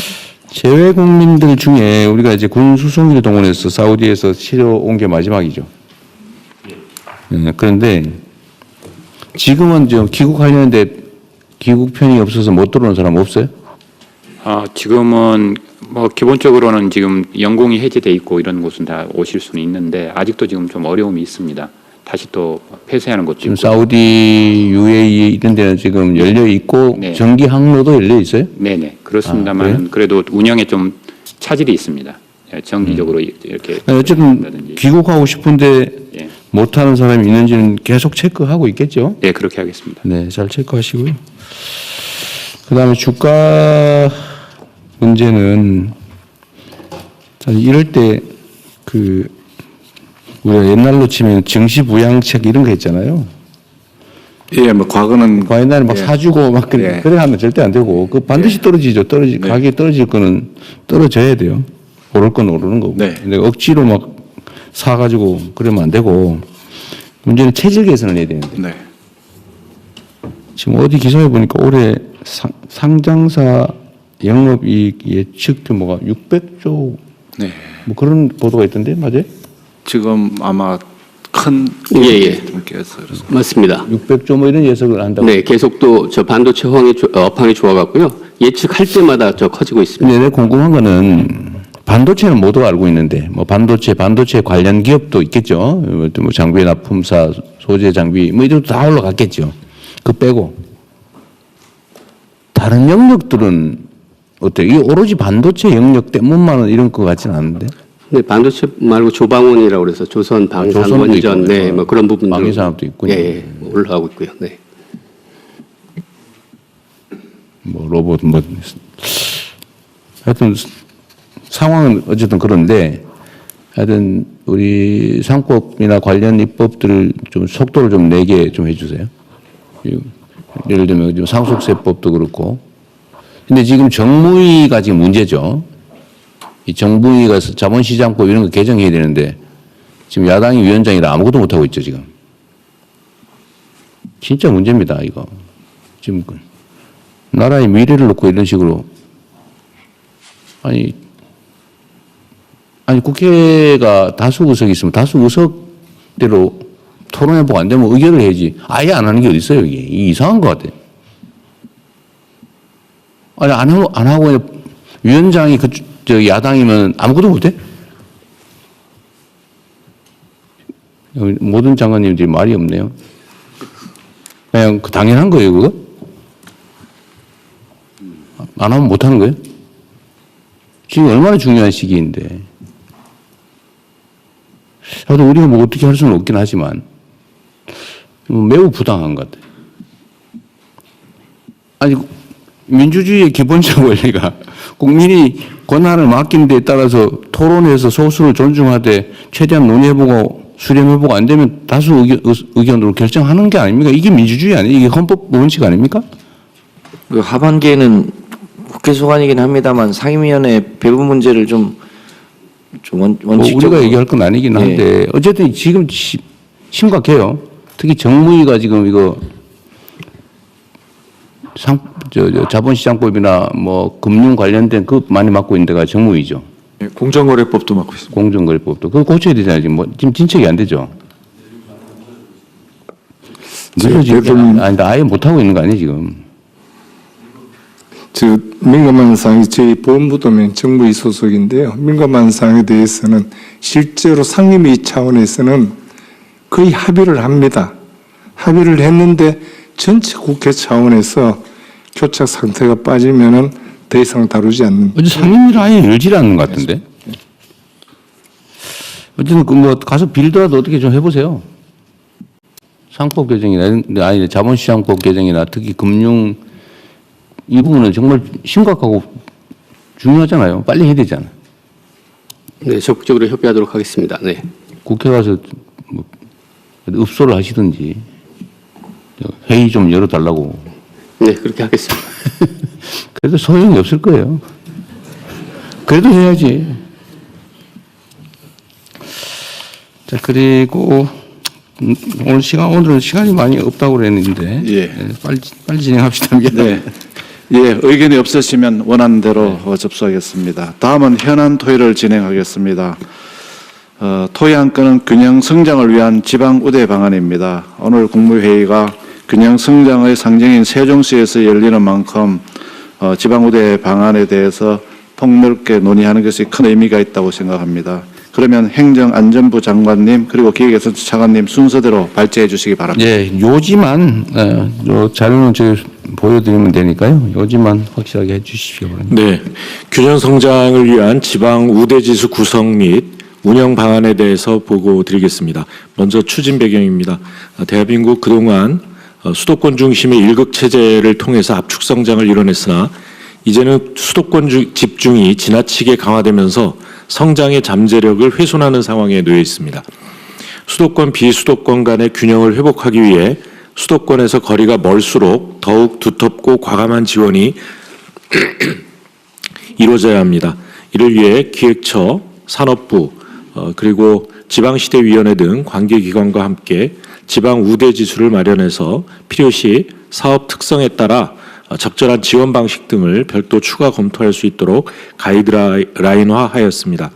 지방 우대지수는 서울과의 거리를 핵심 지표로 반영해서 서울에서 먼 지역이 경쟁력을 확보할 수 있도록 설계했습니다. 또 지역별 사회 경제적 지표를 보완적으로 반영해서 이 지역별 발전 정도에 따라 지원될 수 있도록 하였고, 아울러 소멸 위기가 가시화되면서 즉각적 적극적 조치가 요구되는 인구 감소 지역에 대해서는 추가적인 지원이 이루어지도록 하였습니다. 상반기 중 지원 효과가 높은 재정사업 등을 중심으로 지방 우대지수가 적용될 수 있는 특례를 발굴해 나갈 예정입니다. 이를 토대로 각 부처에서 특례를 운영하면 연말에는 이를 바탕으로 성과 보고가 이루어질 수 있도록 하겠습니다. 각 부처의 적극적인 협조 당부드립니다. 이상입니다. 우대지수는 하여튼 그림으로 보여주면 깔끔하게 하는데 그죠? 하여튼 핵심은 그거죠. 수도권에서 거리가 멀면 멀수록 더 많이 지원한다. 네, 그 우대 지수를 어떻게 구성은 복잡할 테고. 몇 단계로 할 것인가 이런 부분에 대해서 안을 가지고 있는데요. 대상 지역에 대해서는 좀 더 보완을 해서 네, 너무 일률적으로 정할 필요는 없어요. 네네 그냥 기준을 정하면 되지. 기준. 그렇게 하겠습니다. 뭐 예. 거리나 발전 정도나 인구 소멸 정도나 뭐 나 다 네. 고려했겠죠. 예, 그렇게 다 변수를 다 곱하기를 해서 정할 수는 없는 거고 정책이라고 하는 게 네네. 그냥 일정한 기준선 네네 이런 정도만 정하면 되죠. 그렇습니다. 너무 어렵게 하지 마십시오. 이게 그다음에 너무- 이제 수도권에 비해서 지원을 어느 정도 더 할 거냐 네. 이런 것들을 더 이제 세심하게 살펴보도록 네. 하겠습니다. 예, 두 번째로는 지방주도 성장을 위한 재정 대응 방안에 대해 간략하게 보고드리겠습니다. 지방주도 성장 얘기들을 많이 하는데 이거는 단순히 지역균형 발전의 문제는 아닌 것 같습니다. 대한민국 대개조, 대전환의 핵심 과제인 것 같습니다. 어찌 보면 조금 중장기적으로 보면은 대한민국이 죽느냐 사느냐의 문제인 것 같습니다. 그래서 수도권 쏠림으로 인한 지방 소멸 위험에 대응하고 지방이 진정으로 성장 주체가 될 수 있도록 모든 재정사업과 재정대조를 총동원 하겠습니다. 그리고 추진 배경하고 관련해서는 행정안전부 장관님께서도 말씀을 해주셨는데요. 현재 지금 인구도 20년부터 수도권 인구 비중이 비수도권 인구 비중보다 많아지기 시작했고요. 최근 통계는 25년에는 지금 51%입니다. 그리고 실제로 생산이 얼마만큼 이루어지느냐, 지역 내 총 생산을 비교해 보면 15년부터는 수도권이 더 많아지기 시작했는데요. 24년 최신 통계를 보면 53대 47로 격차가 지금 점점 더 벌어지고 있습니다. 이런 상황을 놓고 봤을 때 수도권 일극체제를 극복하고 지방주도 성장으로 대전환하지 않으면 대한민국의 미래는 없는 것 같습니다. 그래서 여기서 발표드리는 재정사업, 재정제도를 포함해서 세제, 금융, 규제 완화 등 가용한 모든 정책수단을 더 늦기 전에 지방 살리기에 맞춰서 재정렬할 필요가 있는 것 같습니다. 지방주도 성장을 위한 재정 대응 방안 몇 가지에 대해서 말씀드리겠습니다. 지금 첫 번째로는 정부에서 하는 재정사업에 지방우대 원칙을 확대 적용하는 겁니다. 26년 예산에 아동수당 등 지금 7개 사업에 대해서 시범적으로 지방우대를 추진하고 있습니다. 그리고 27년 예산부터는 지금 방금 행안부 장관님이 보고드린 지방우대 지수에 따라서 모든 재정사업에 대해서 지방우대 원칙을 적용하는 방식으로 일을 해 나가도록 하겠습니다. 첫 번째로는 수도권과 거리, 두 번째로는 사회경제지표 이런 거를 종합적으로 고려해서 사업별 특성에 따라 지역별 우대를 적용하는데요. 이거는 정부에서 상상력을 어떻게 발휘하느냐에 따라서 여러 가지 방식이 가능합니다. 그래서 밑에 있는 항목들을 보시면은 지원금 자체를 수도권에서 멀수록 더 많이 주는 방법도 있고요. 또 정부 사업을 하게 되면은 자기가 부담하는 비율이 있는데 지방이 상황이 어려우니 자기가 부담하는 비율 자체를 수도권에서 멀수록 낮춰주는 방법도 있고요. 그리고 또 사업 물량이 확대가 되면 수도권보다 비수도권에 우선적으로 사업 물량을 배정하는 방법도 있고요. 지역화폐 같은 경우는 수도권, 비수도권, 인구 감소 지역에 따른 구분에 따라서 국비 보조 비율을 바꾸는 방법도 있습니다. 그래서 여러 가지 방법이 있을 수 있기 때문에 다음 페이지입니다. 27년도 예산을 요구하실 때는 이게 전국적으로 시행되는 사업이다. 이 사업이 지역 인구 유입 효과가 생기겠네? 지역 경제하고 산업 기반을 확충하는데 도움이 되겠네? 이런 사업 같은 경우는 각 부처에서 필수적으로 이게 뭔가 지방우대가 가능한 거 아닌가? 이런 고민을 해서 27년 예산을 요구해 주십사 부탁 말씀을 올립니다. 그리고 두 번째로는 포괄보조를 확대하고 초광역권 개정을 신설하는 내용이 있는데요. 포괄보조라는 거는 지방정부가 나 이 사업 하고 싶다. 그 사업을 자율적으로 선정하는 게 포괄보조 사업인데요. 이미 26년 예산에 25년도에 비해서 규모는 한 3배 정도 늘려서 11조를 했고요. 사업 개수도 47개에서 2배 가까이는 121개로 했습니다. 그런데 27년 예산할 때도 포괄보조 사업을 늘리려고 하는데요. 포괄보조 사업을 늘리게 되면 각 부처 입장에서는 내 권한과 내 영향력 주네 이렇게 생각하실 수 있습니다. 하지만 지방주도 성장이라는 대의를 위해서 각 부처에서 포괄보조 사업을 적극적으로 발굴해 주시고 저장적인 협조를 부탁드립니다. 그리고 그 다음으로는 초광역 개정이라는 게 있습니다. 지역균형발전 특별회계에 초광역 개정을 만들어서 A광역지자체하고 B광역지자체가 우리가 공동으로 문화나 복지 서비스를 이용해 봐야 되겠다. 산업 클러스터를 만들더라도 A 지역에 여러 가지 시설을 몰빵하는 것보다는 A하고 B 광역지자체가 큰 그림을 그려서 클러스터를 배치하면 훨씬 더 도움이 될 것 같다. 이런 사업들을 초광역 개정을 신설을 해서 배치할 계획으로 했습니다. 세 번째는 정부 돈이라는 게 세금만 있는 게 아닙니다. 그래서 민간 투자 제도도 지방에서 민자 사업이 활성화될 수 있도록 인구 감소 지역 그리고 지역 업체가 활발하게 참여할 수 있도록 인센티브를 이미 만들었습니다. 이거 같은 경우는 민자 사업 기본 계획을 이미 수정을 해서 즉시 시행할 수 있도록 하겠습니다. 그리고 예비 타당성 조사 제도 이거 관련해서 중앙부처뿐만 아니라 지방정부에서 여러 가지로 애로가 많습니다. 그래서 이번에 개편할 때는 지역 우대가 될 수 있도록 확실하게 개편을 했는데요. 첫 번째는 인구 감소 지역 같은 경우는 지역균형 가중치를 5%포인트 높이고요. 5%포인트 높이는 만큼 경제성하고 관련된 평가 비중을 5%포인트 낮출 거고요. 그리고 또 실제로 예비 타당성 조사를 하다 보면 이런 불만이 많습니다.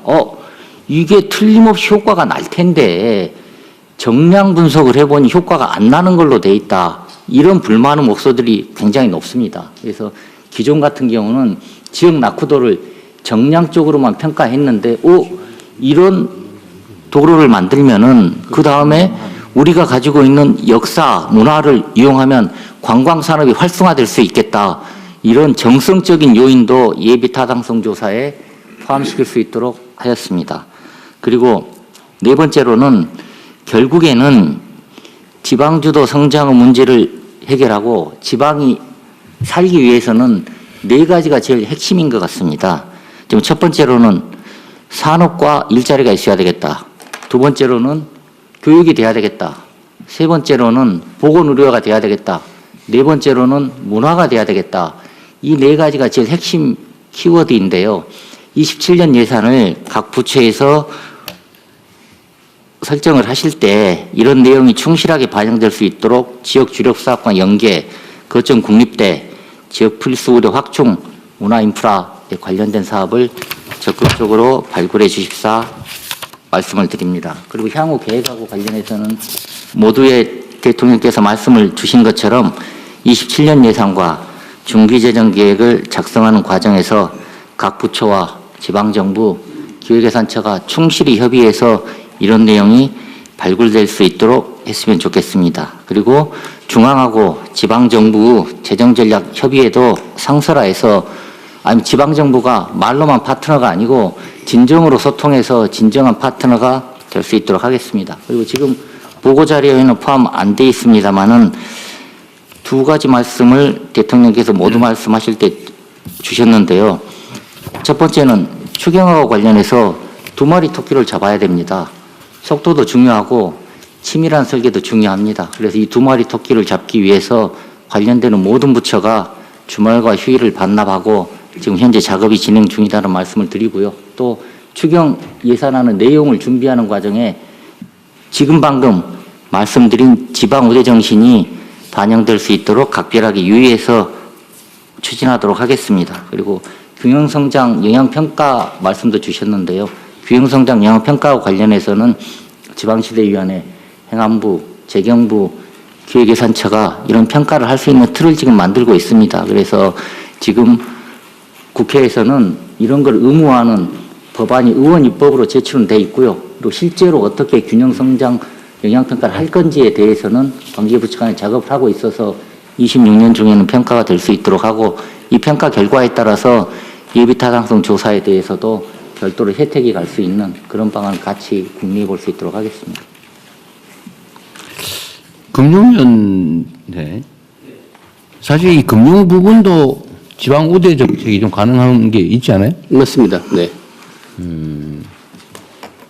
뭐 민간 금융기관들한테 저 지방에 이자 깎아주라 이럴 수는 없겠지만 뭐 보증제도라든지 뭐 이런 데서 지방에 혜택을 줄 수는 있을 것 같은데 그죠? 네, 지금부터 저희도 지방우대 금융이라는 컨셉으로 해가고요. 그래서 일단은 정책 금융기관들, 이제 정부가 하는 공공영역이니까 목표제를 했습니다. 예전까지 지방에 얼마 주겠다 그런 포션이 없었는데, 아예 포션도 확실히 줘갖고 그 목표도 달성하고요.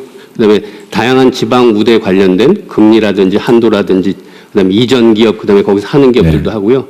그다음에 실제로 민간 금융기관들에서 아주 단적으로는 부산 같은 경우는 돌아와요 부산항에 그래서 청년들이 부산으로 옮기면 거기에 대출을 해주는 그런 식으로 지방의 컨셉들을 많이 금융 가미하고 있습니다. 분야도 지방에 대해서 산업 배치나 이런 거 기업들이 검토할 때 금융상 혜택도 중요할 것 같아요. 금융, 세제, 규제 뭐 말할 것도 없고 예를 들면 인프라, 그다음에 교육 여건, 아까 얘기한 대로 문화, 정주 여건 뭐 이런 것들이 매우 중요할 것 같은데. 저런 거 있잖아요. 재경부 소관인지 모르겠는데 국내 생산 촉진세 뭐 이런 거 도입할 거잖아요. 네. 그런 거 할 때 지금 미국에도 그런 거 지방에서 할지 모르겠는데 하는 것 같은데. 근데 그것도 지방에서 할 경우에 화끈하게 더 지원해 주는 방법도 있잖아요. 예, 뭐 그런 부분까지도 검토하겠습니다.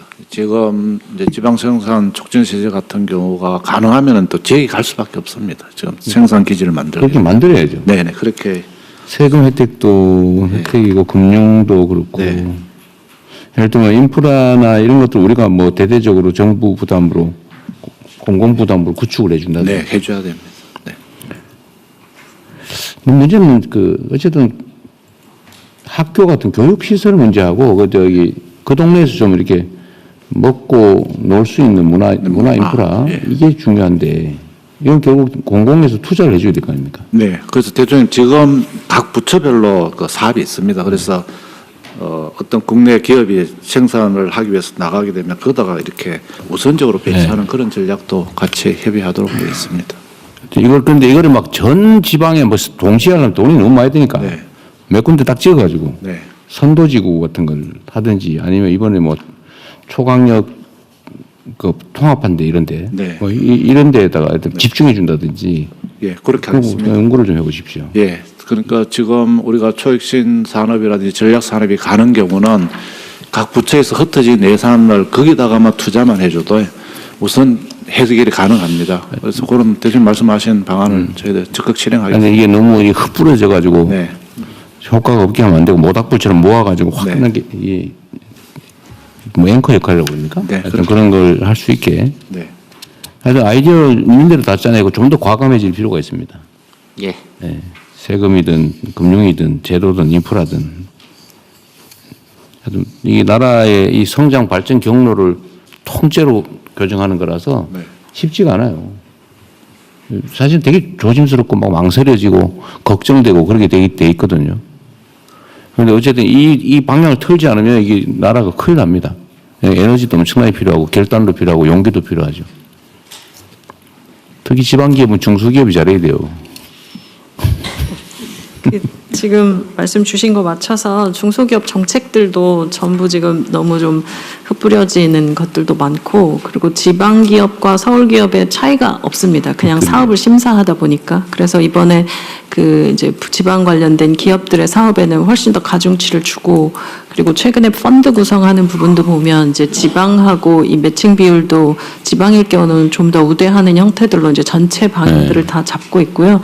이따가도 말씀드리겠지만 사실 중기부의 모든 방향들은 많이 하는 것보다는 다 줄여서 통합해서 좀 하나로 좀 규모감 있게 하는 걸로 전체 방향을 지금 잡고 틀고 있습니다. 네, 중소기업 뭐 이것도 굳이 국민들께서 좀 이해해 주십사 말씀을 좀 드리면 중소기업 지원 정책이라고 하는 게 지금까지는 그냥 근근히 먹고 사는 데다 이렇게 막 생존하라고 지원해 준 게 꽤 많단 말이에요.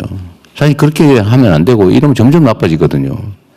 과감하게 좀 걷어내야 되거든요. 걷어내고 대체 산업을 키워야 될 거 아닙니까? 대체 기업들. 일자리도 좀 더 나은 미래형으로 대체해야 되는데 어제 재교육도 하고 또 기업인들도 생 마인드도 좀 바꾸고 뭐 인공지능화가 저는 그런 것 중에 하나이기도 하겠지만 하여튼 중소기업 지원은 너무 갈라져 있는 데다가 그 나누어서 그냥 거의 그냥 그야말로 지원받는 이거에서 조금은 좀 벗어날 필요가 있겠다.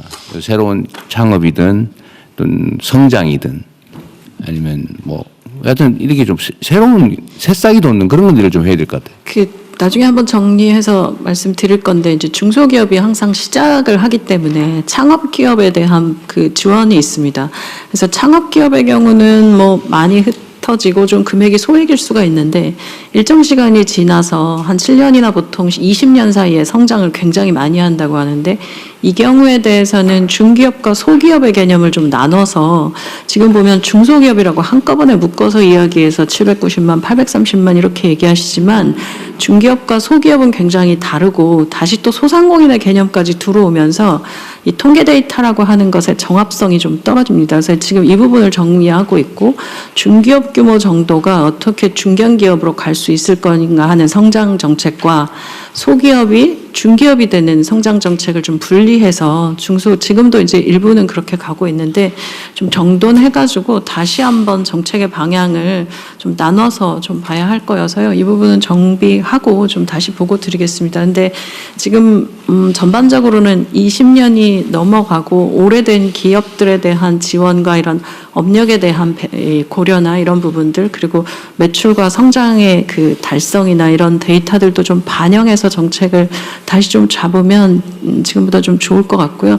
지난번에 말씀드렸던 스마트 제조 부분도 그 굉장히 사실 지금 가보면 스마트 제조라는 게 현장을 실제로 바꾸고 있습니다. 중소기업 현장을 제가 보니까 3년 만에 매출이 2배가 된 회사들도 있고 그래서 어렵게 많은 얘기들을 하지만 저희가 이번에 잡은 건 스마트 제조라는 건 그냥 똑똑한 공장 만들기다. 그러니까 공장 바꾸겠다고 생각하시고 청소만 해도 생산성이 올라간답니다. 그래서 이 생산성을 올리는 부분에서의 여러 정책들을 좀 스마트 제조랑 묶어서 크게 규모감 있게 한번 가보려고 합니다.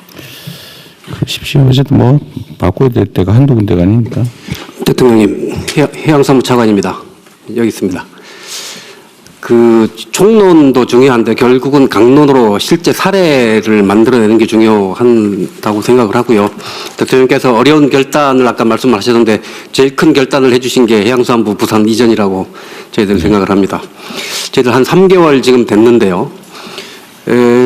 제가 우리 직원들하고 같이 부산을 이전하면서 오늘 지방 우대 방안하면서 느끼는 것은 결국은 최종적으로는 우리가 사람에 대한 고민을 좀 많이 해야 된다는 생각을 느끼게 됩니다.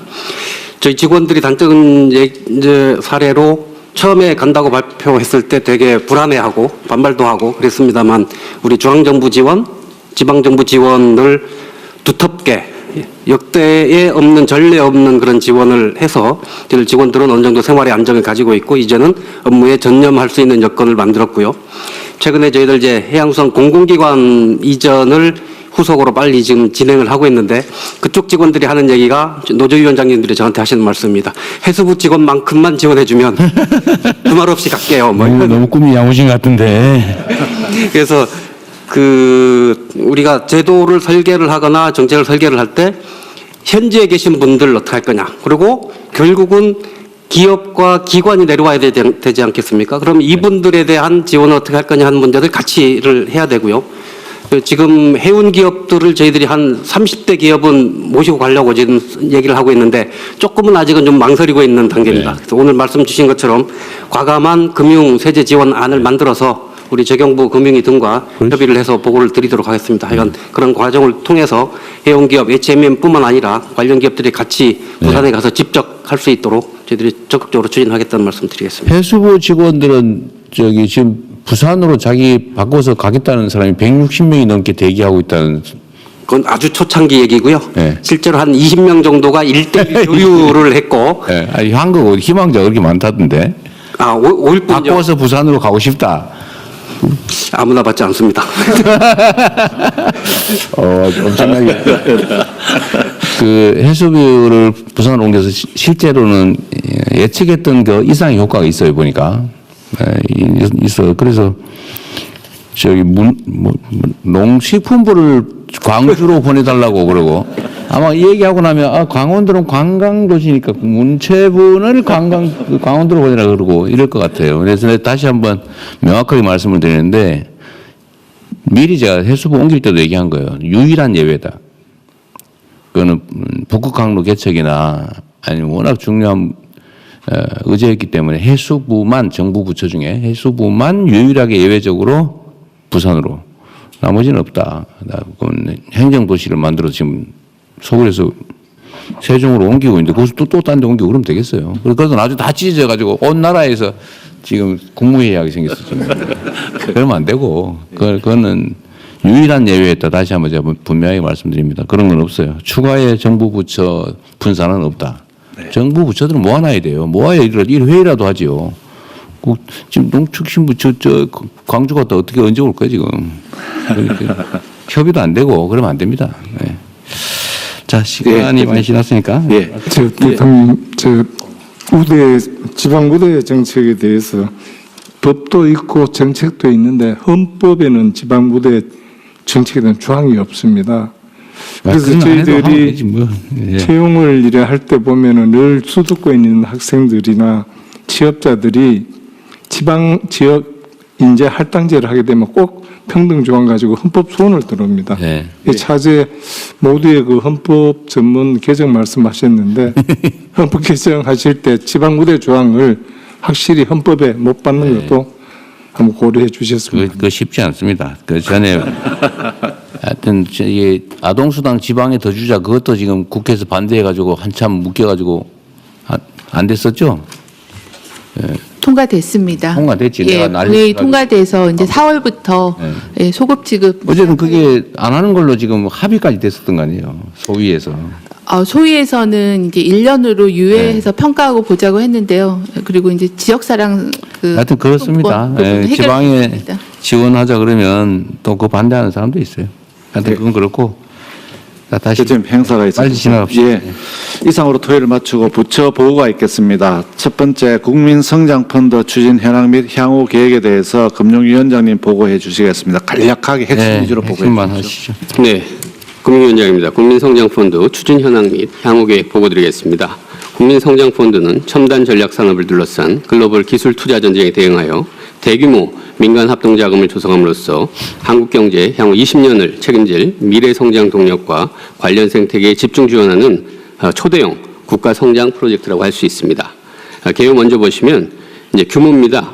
첫 번째 동그라미 보시면 자금 조성과 규모는 첨단 전략 산업 기금이 5년간 75조 원을 조성해서 이 공공자금을 마중물로 삼아 금융권 등 민간에서 동일한 75조 원을 매칭 조성합니다. 그래서 총 매년 30조 원씩 5년간 총 150조 원을 투입합니다. 투자 대상은 첨단 전략 산업이 투자 대상입니다. 이 중에서 파급 효과가 큰 사업, 지방경제에 기여하는 사업, 산업 생태계 조성에 촉진하는 프로젝트가 대상이 되겠고요. 두 번째 그 지방경제 보시면 대통령 말씀하신 대로 지방 주도 경제 성장을 위해서 저희 국민성장펀드 조성에 150조 원 중 40% 이상인 60조 원을 지방 관련 프로젝트에 투입할 예정입니다. 지원 수단은 직접 간접 투자, 인프라 투용자, 저리 대출 등 다양한 금융 지원 방식을 총망라했고요. 대규모로 장기간 투자하는 모금 자본이 되겠습니다. 두 번째, 현재까지 신속하게 대상 프로젝트를 선정 발굴하고 있는데요. 1차로 7건의 메가 프로젝트가 선정됐습니다. 그 밑에 작은 글씨로 1번부터 7번 보시는 그 프로젝트들이 되겠고요. 그중에서 2월까지 3건에 대해서는 자금 공급 승인까지 완료가 됐습니다. 그리고 3, 4월 중 첫 번째 K-엔비디아 육성 프로젝트를 뒷받침할 국내 대표 AI 반도체 기업에 대해서 수천 원대의 이건 증자에 직접 지분 투자로 참여하는 게 예정돼 있습니다. 그 밑에 박스를 보시면 지난 1, 2월간 지원된 세 가지 실적인데요. 첫 번째는 전남 신안우의 해상풍력, 재생에너지 풍력 사업이 되겠습니다. 두 번째는 중국 배터리 기술을 압도할 수 있는 울산 차세대 2차 전지 공장 구축 사업이 되겠습니다. 세 번째는 평택 AI 반도체 HM 공장 생산기지 구축 사업이 되겠습니다. 모두 파급 효과가 크고 관련 생태계에 굉장히 중요한 그런 의미 있는 프로젝트들이 되겠습니다. 다음 페이지입니다. 향후 계획은 계속해서 첨단 산업 육성의 골든타임을 선점하기 위해서 계속해서 프로젝트 발굴에 더 가속화해 나가겠습니다. 사업 발굴은 지금 협업형으로 하고 있습니다. 산업계, 지방정부, 국민권들과 머리를 맞대고 현장에서 찾고 있고요. 금요일도 저랑 부위원장이 각각 1박 2일씩 호남, 충청, 영남권 등 직접 찾아가서 설명회도 개최하고 현장에 있는 공장, 기업들도 방문한 바 있습니다. 그리고 자금 수요는 이런 간담회나 설명회 통해서 지금까지 181건, 약 210조 원의 자금 수요가 지금 제한이 돼 있는 상황입니다. 그리고 제일 중요한 게 산업계, 결국 투자 수요처들이 중요하기 때문에 제가 이제 산업부 장관님 그리고 가계부 장관님 같이 해서 또 금융권, 산업계가 모이는 그런 행사들도 간담회도 계속 하고 있습니다. 그리고 금융권 같은 경우는 은행, 증권, 보험 등 여러 업권에서 국민성장펀드에 아까 75조 원 중 벌써 65조 원 이상 참여를 표명한 바 있고요. 계속해서 프로젝트를 같이 발굴하고 있습니다. 앞으로도 계속해서 성과를 가속화하는데 금년도 30조 원 목표가 있는데 목표 한도에 구애받지 않고 더 필요하면 더 적극적으로 지원하도록 하겠습니다. 지금 2차 메가 프로젝트가 지금 발굴이 지금 예정돼 있고요. 그다음에 벤처 혁신 생태계를 통한 간접 투자 지원은 과거 정책 펀드가 좀 나눠주기 식이었다면 대규모 스케일업, 초장기 지원 이런 부분으로 아주 강력하게 지원하도록 하겠습니다. 특기할 만한 게 국민 참여형 펀드가 되겠습니다. 지금 이 국민성장펀드가 잘 되고 그 첨단 산업이 성장하고 국가 경제가 발전하면 그 성과와 과실을 일반 국민들께서도 같이 함께 공유하실 수 있도록 국민께서 직접 참여하는 그 펀드도 지금 마련해서 출시하려고 하고 있습니다. 규모는 금년에 한 6천억 정도고요. 매년 6천억씩 해서 5년간 한 3조 원 정도 지금 예상을 하고 있습니다. 운영 방안은 안정적인 수익 확보를 위해서 여러 가지 장치를 지금 마련하고 있습니다. 첫 번째는 정부 재정이 후순위 출자로 참여해서 손실을 우선 부담하는 방식으로 위험을 방어합니다. 그래서 국민 공모자금의 위험 부담을 최소화하고요. 두 번째는 세제 측면에서 파격적인 소득 공제랑 배당 소득 분리과세를 통해서 수익률을 극대화하겠습니다. 다만 이 부분은 지금 국회 기재위 조세소위에서 마지막 지금 논의가 이루어지고 있습니다. 세 번째는 역량 있는 최고의 운용사를 선정해서 국민자금의 안정적 수익 확보를 지원하겠습니다. 추진 일정은 절차를 가능한 최대한 당겨서 한 5월 중에는 한번 출시가 될 수 있도록 한번 속도를 내보겠습니다. 그리고 보다 많은 국민들께서 참여하실 수 있도록 서민 전용 물량을 우선 배정한다든지 1인당 투자 한도를 설정한다든지 그런 세부적인 판매 방안도 정교하게 설계해 나가겠습니다. 이상 보고 마치겠습니다. 잘 준비하시는데요. 너무 소심한 거 아닌가요? 이게 국민참여펀드는? 네, 저 규모에 대해서 굉장히 고민을 많이 했는데요. 일단 시범적으로 해보되 5년 동안 이렇게까지는 하지 말고요. 예를 든다면 지금 송배전망 구축에 60조 원 든다고 하지 않았어요? 네. 근데 지금 한전 돈으로 하기 어렵잖아요. 네네. 뭐라고 한전에 빚을 져가면서 부채율 올라가면서 합니까? 그럴 필요 없고, 한전이 주관이 되되, 이거는 사실은 송배전망 사용료는 정부가 일종의 전기요금처럼 정할 거 아닙니까? 그 손해 안 나게 정할 거 아니에요. 이것처럼 안전한 사업이 어디 있어요? 그러니까 이게 지금 돈이 없어서 못한다 이런 소리 하면 안 되고, 송배전망 구축 사업은 어떻게 돼가고 있어요? 빨리 해야 될 거 아닙니까? 네. 그 재원을 이런 거 땅 짓고 헤엄치기 사업이잖아요. 사실은 국가 인프라 구축 사업은 사실 요금이나 이용료 뭐 이런 거 받는 거는 손해 안 되게 다 받잖아요. 책정해서 받잖아요.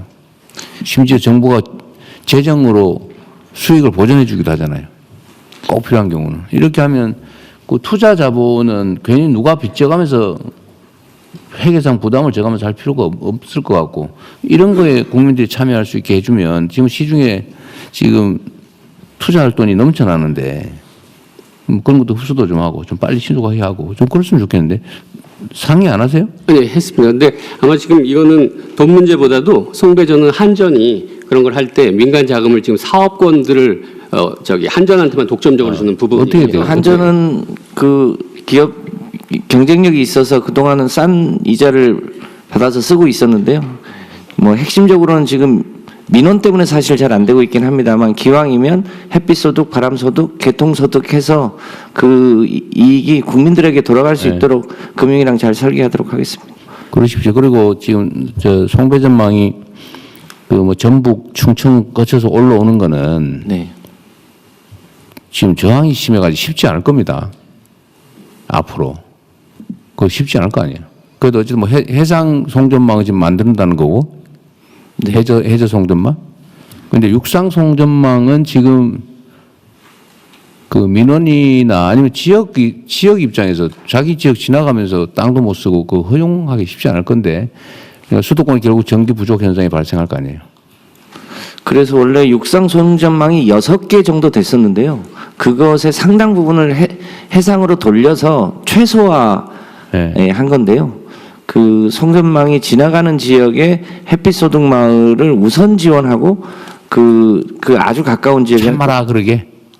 그렇게 하면 충분히 일정한 희생이 있습니다만 소득도 더 높일 수 있도록 하면 사회 갈등을 최소화할 수 있을 거라고 판단합니다. 그건 이제 기후에너지부 입장에서는 그게 최선일 테고, 그리고 산업부나 아니면 국토부든지 여기서는 하여튼 수도권의 그 산업 집중을 최소화해서 지방으로 가게 해야 돼요. 창업은 가능하면 지방에서 하고 있는 것도 지방으로 옮기고. 전기요금이 앞으로는 엄청난 부담이 될 텐데, 전기요금 차등제도 다 현실적으로 빨리 검토해야죠. 빨리 계산도 하고 얼마 정도 차등이 발생하는지. 지금 이렇게 돼 있는 거 이렇게 바꿔야 될 거 아니에요. 네네. 근데 어쨌든 그러면 그 남쪽, 서쪽, 남쪽 이쪽 지역에 산업 기반을 만들려도 송배전망, 촘촘한 송배전망이 추가로 필요하잖아요. 그렇습니다. 거기에 돈이 들어간다는 거잖아요. 네. 그거를 다 설치해놔야 동네에서 뭐 나도 밭에다가 태양광 발전해서 전기 팔고 살래 이런 사람이 생길 수 있잖아요, 그죠? 네. 그러려면 빨리 깔아줘야 되잖아요. 그렇습니다. 시간이 없어요 지금. 그래서 이번 추경에 그 관련 예산 신청도 했고요. 네. 특히 개통이 이미 포화인 호남 지역은 ESS를 추가로 설치해서 깔면 충분히 가능할 거라고 봅니다. ESS도 깔아야 되고 송배전망도 추가로 촘촘하게 깔아야 되고 거기에 맞는 수요처들도 많이 유치를 해야 될 거 아니에요. 하여튼 그리고 거기 들어가는 대규모 투자는 아주 안전한 투자이기 때문에 장기적이고 안전한 투자이기 때문에 그거는 국민들한테 기회를 좀 주자. 이게 전에도 한번 얘기했지만 이거를 정부 재정으로 하려니 채무 부담 때문에 부담스럽고 민간에다가 회사에다 맡기는 너무 욕심을 부리고 그 무슨 꼬리에 리자 붙은 그 옛날에 말씀한 거 있잖아요. 하여튼 너무 비싸게 받아서 막 폭리를 취하고 이래서 국민 부담이 되고 딱 중간에 국민들이 투자하고 정부가 관리하는 걸로 하면 너무 욕심도 안 부리고 안전한 수익도 없고 그럴 수 있잖아요. 중간 제3섹터라고 합니까? 하여튼 이거를 최대한 많이 발굴해서 합시다. 네, 인프라 투용자 같은 경우는 국가 경제 미래를 위해서도 중요하고 말씀하신 대로 성과가 국민들한테 나눌 수 있는 부분이어서 계속해서 관계부처랑 사업 잘 발굴하도록 하겠습니다. 네, 국민들에게 안전한 투자처럼 만들어주는 게 국민경제 발전에 도움이 되잖아요. 국민소득도 올리고 자산 양극화도 조금 완화하고. 네, 국토부의 코레일 SR 고속철도 통합 추진 현황은 잘 되고 있는 거죠. 예. 세부 내용 우리가 알 필요는 없을 것 같고. 예. 하여튼 최대한 신속하게 원래 우리 약속한 것이기도 하고. 네. 이게 회사에도 도움이 되고 국민에게도 도움이 되고. 네네. 그런 거잖아요. 이게 사실은 아주 정말 적나라하게 얘기하면 이거 알짜 부분 떼서 팔라고 분리해놨던 거 아닙니까? 예, 빨리 다시 합치고. 대신에 이게 조직들이 통합이 되면서 좀 문제가 생길 거예요, 그죠? 그러나 그거는 뭐 단기적으로는 좀 분리해서 관리하든지 하고 장기적으로는 좀 통합해가고 그렇게 해야죠. 뭐. 한꺼번에 통합은 좀 더 땡겨서 9월 중에 마무리할 생각이고요. 잘하셨습니다. 그 기업 간의 약간 그 근로자들 문제 같은 경우에는 일단 통합해놓고 차츰 해결하는 패턴으로 진행할 생각입니다. 시간 지나면 또 자연스럽게 해결되는 것도 있어요. 네. 잘하셨습니다. 뭐 앞당기셨고. 중기부는 이건 좀 설명 드려야 되겠네. 중기부 장관님께서 중기 창업 소상공인 원스톱 지원체계 구축 방안에 대해서 간략히 보고해 주시기 바랍니다. 네, 보고 드리겠습니다. 내용 보시면 중기 쪽 복잡함과 그 간담회하면서 가장 많이 나왔던 것들이 어렵다, 서류 쓰기 힘들다, 그리고 너무 많다라는 이야기들입니다. 그래서 전체적으로 줄이는 쪽에 집중했습니다. 중기 지원 서류를 신청할 때 평균 9개, 심지어 41개를 받고 있는 경우들도 있습니다. 그리고 사업계획서도 한 장에서 30장, R&D 같은 경우는 100여 장까지 쓰기도 합니다. 온라인 창구도 지금 통합정보 제공한다고 하는데 통합된 정보도 두 군데로 나눠져 있고 그리고 지원 신청 창구도 67개에 달했습니다. 그리고 분야별로도 지금 창구들이 굉장히 주제별로 사업 단위로 플랫폼을 만들어 놨기 때문에 플랫폼의 의미가 좀 약해져 있는 상태였습니다. 유선 상담 창구도 35개 전화번호입니다. 1357번호를 갖고 있긴 한데 여러 곳으로 나뉘어져서 중기자금, 소상공인, 기술보증, 공공구매 이렇게 다 나눠지고 또 중소벤처기업 청, 그 지방청과 그리고 창조경제혁신센터로 나눠져서 전화를 서로 돌리기도 좀 바쁘고 하는 상황들이었습니다. 그래서 과도한 신청 서류로 인해서 브로커들이 들어오는 일들도 굉장히 많아지고 있는 상황입니다. 개선 방향을 잡았습니다. 우선 지금 현재 신청 서류를 올해 중에 무조건 50% 감축하고 사업계획서 쓰는 분량도 30%를 감축한다라는 숫자를 잡았습니다. 그리고 AI 기반으로 해서 중소기업 통합지원 플랫폼을 구축했고 5월 중에 시범 운영 오픈할 예정입니다. 그리고 35개 유선 상담 전화번호는 1개 1357번호로 통합해서 문의가 있으면 1357 연결하면 나머지로 연결되도록 자동 연결되는 체계를 구축할 예정입니다. 지원 서류 간소화는 지금 50% 정도 감축하는 방향으로는 행정서류 자동 연결하면 됩니다. 이미 항안부에서 굉장히 많이 만들어 놓으신 것들이 있고 해서 이 부분들을 자동 연결해서 자동으로 연결하면 직접 안 해도 되고요. 또 서류를 서명해서 스캔 받아서 넣도록 했던 이런 제 개인정보 제공 동의서나 청렴서 역사 이런 것들이 있는데 이거는 그냥 온라인에서 체크하도록 변경하면 굳이 제출하지 않아도 됩니다. 그리고 지원 수혜 이력이나 이런 것들은 중개부가 갖고 있는데 이런 것들을 굳이 업체 보고 내라고 하는 것들도 그냥 폐지하기로 했습니다. 그리고 심사 단계에서 필요 없고 심사에 통과되고 나면 필요한 그런 창업 유지 동의서나 이런 부분들은 심사가 통과되고 난 이후에 제출하도록 변경을 해서 지금 현재 7개 정도 제출하던 건데 사업계획서 하나만 내도록 변경되는 이런 사례들이 나타났습니다. 그래서 2월 중에 지금 현재 하고 있는 지원 사업의 한 절반 정도는 이렇게 감축되는 형태가 될 거고요. 상반기 중에는 전체 지원 사업들의 거의 대부분을 이렇게 감축한 형태로 갈 예정입니다. 사업계획서 관련된 부분이 사실 브로커들이 개입이 많아진 이유 중에 하나인데 체크해보면서 가장 중요하게 봤던 부분이 소상공인들에게도 사업계획서를 받는 부분이 제가 좀 이해가 되지 않아서 대신 이제 사업계획서 대신에 대체할 평가 방법과 지표를 개발을 해야 됩니다. 이 소상공인들에게 어떻게 줄 거냐 그리고 소상공인 문제에서 한 번 더 이제 소상공인분들께 사과드릴 부분이 월 단위로 저희가 경영안정 바우처나 이런 것들을 제공해드리고 있는데 이게 너무 빨리 없어지다 보니까 거의 BTS 티켓 사는 거냐라는 정도의 문제 제기들이 많으시고 이렇게 디도스 공격 수준으로 되다 보니까 시스템이 죽고 이런 일들이 계속 지금 2달째 반복되고 있습니다. 물론 3개월 단위로 6개월 단위로 자금을 받는 게 너무 길다. 그러니까 월간 단위로 좀 해줬으면 좋겠다라는 말씀을 듣고 간 것이지만 전체 총액이 늘지 않는 차원에서 월 단위로만 쪼개놓으니까 이게 나눠줄 거는 작고 신청은 굉장히 많아지면서 오히려 일도 많아지고 동시 접속이 많아지면 시스템 비용만 늘어나는 이런 상황들이어서 이걸 개선은 해야 합니다. 근데 지금 현재는 우선 시스템을 더 추가하는 쪽으로 먼저 개선하고요. 추가적으로는 사업계획서를 대체할 평가 방법을 개선해서 굳이 소상공인들에게까지 사업계획서를 받는 형태들은 하지 않도록 올해 내에 좀 바꿔보겠습니다. 그리고 AI 기반으로 사업계획 키워드 입력하면 AI가 기본적인 초안을 좀 제공해주는 것들도 하반기에는 적용해볼 예정입니다. 그리고 통합 지원 플랫폼을 이제 하나로 만드는데요. 지금 중소기업 지원 사업이 2,700여 개 사업들이 있습니다. 이게 중앙정부, 지방정부, 공공기관 모두 합치면 2,700여 개의 사업들이 진행되고 있는데 이 내용들을 전체적으로 통합 공고하는 형태로 하고요. 지금 67개 중기부 플랫폼만 해도 모두 다 회원가입을 따로 받고 있어서 이 회원 DB에 통합도 되어 있지 않은 상황입니다. 그래서 이번에 통합 플랫폼 구축하면서 회원 DB도 하나로 통합하고 원스톱으로 지원을 하실 수 있도록 하는 체계들이 5월에 시범 오픈합니다. 그리고 중기부 내용들이 좀 정리되고 나면 타부처에도 협조 요청 드리겠습니다.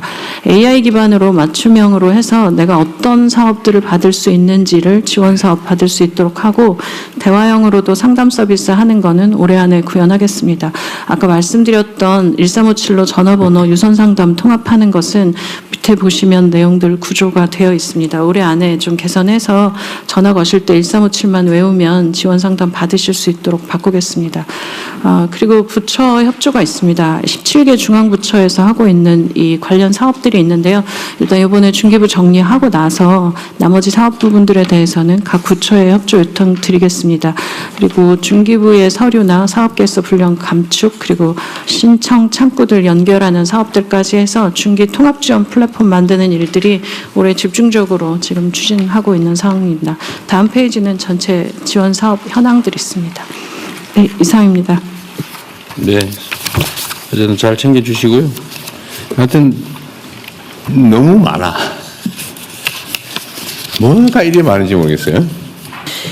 제가 보니까 이렇게 비상 상황 터질 때마다 중소기업 지원해야 되지 않냐, 소상공인 지원해야 하지 않냐 할 때마다 사업이 하나씩 생겼고 그 사업이 없어지지 않은 부분들도 있고 또 우리는 왜 지원 안 하냐 뭐 이런 여러들이 있어서 이번 참여 한번 전체 정비하겠습니다.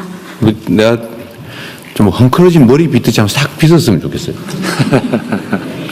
정신이 나요, 정신이. 저도 그렇습니다. 빗도 67개쯤 있는 것 같습니다. 네. 이거 직접 관계는 없는데, 이거 안내 전화도 온갖 그거 어떻게 안내 전화를 외워요? 차라리 안내 전화 외우는 공력으로 딴 거 하겠다. 그래서 저는 대한민국의 모든 안내 전화를 하나로 통합하면 어떨까 이런 생각을 계속 해봤거든요. 신고 전화든, 뭐 전화 시스템이 있을 수 있고, 일부는 좀 받아주는. 요새 내가 전화해가지고, 뭐는 1번, 뭐는 2번. 이거 진짜 신경질나서 못하겠더라고. 네? 제가 꼭 하면 바로 9번이나 0번 누르고 이러는데, 그것도 대기 시간 엄청 길고, 어제 안내 요원들이 없으니까. 근데 어쨌든, 이 안내 전화가 너무 많아서 안내 전화를 외우는 것도 불가능하고, 안내 전화를 안내하는 전화가 필요할 것 같아. 결국 통합하는 방법이죠. 12를 걸면 자동으로 9, 1, 3, 114, 이런 다 있잖아요. 이게. 하여튼 그것도 한번 누가 연구해보세요. 행안부가 하면 될까? 하여튼 모든 좀 안내전, 그냥 그 AI, 다 되게. AI를 적용해서 지금 음성 서비스로 민원을 접수하는 다음에 나오는 네. 그래요? 예, 그러면은 괜찮아요. 그냥 쓸데없는 소리 했네. 네. 예, 다음은 국민주권 강화를 위한 민원 처리 소통 확대 및 AI 기반 민원 서비스 구축 방안에 대해서 국민권익위원장님 그리고 행안부 장관님께서 순서대로 보고해 주시기 바랍니다.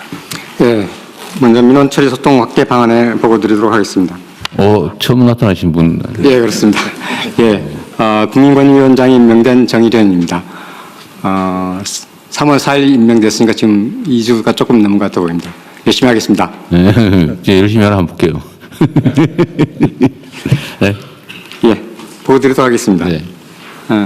좀 간략하게 보고 드리겠습니다. 첫 번째는 민원 발생 감축 노력 강화입니다. 먼저 규정이 불합리하거나 해석이 불분명해서 민원 발생의 원인이 되는 각급 기관의 법령, 고시, 지침 등을 연내 일제히 정비하겠습니다.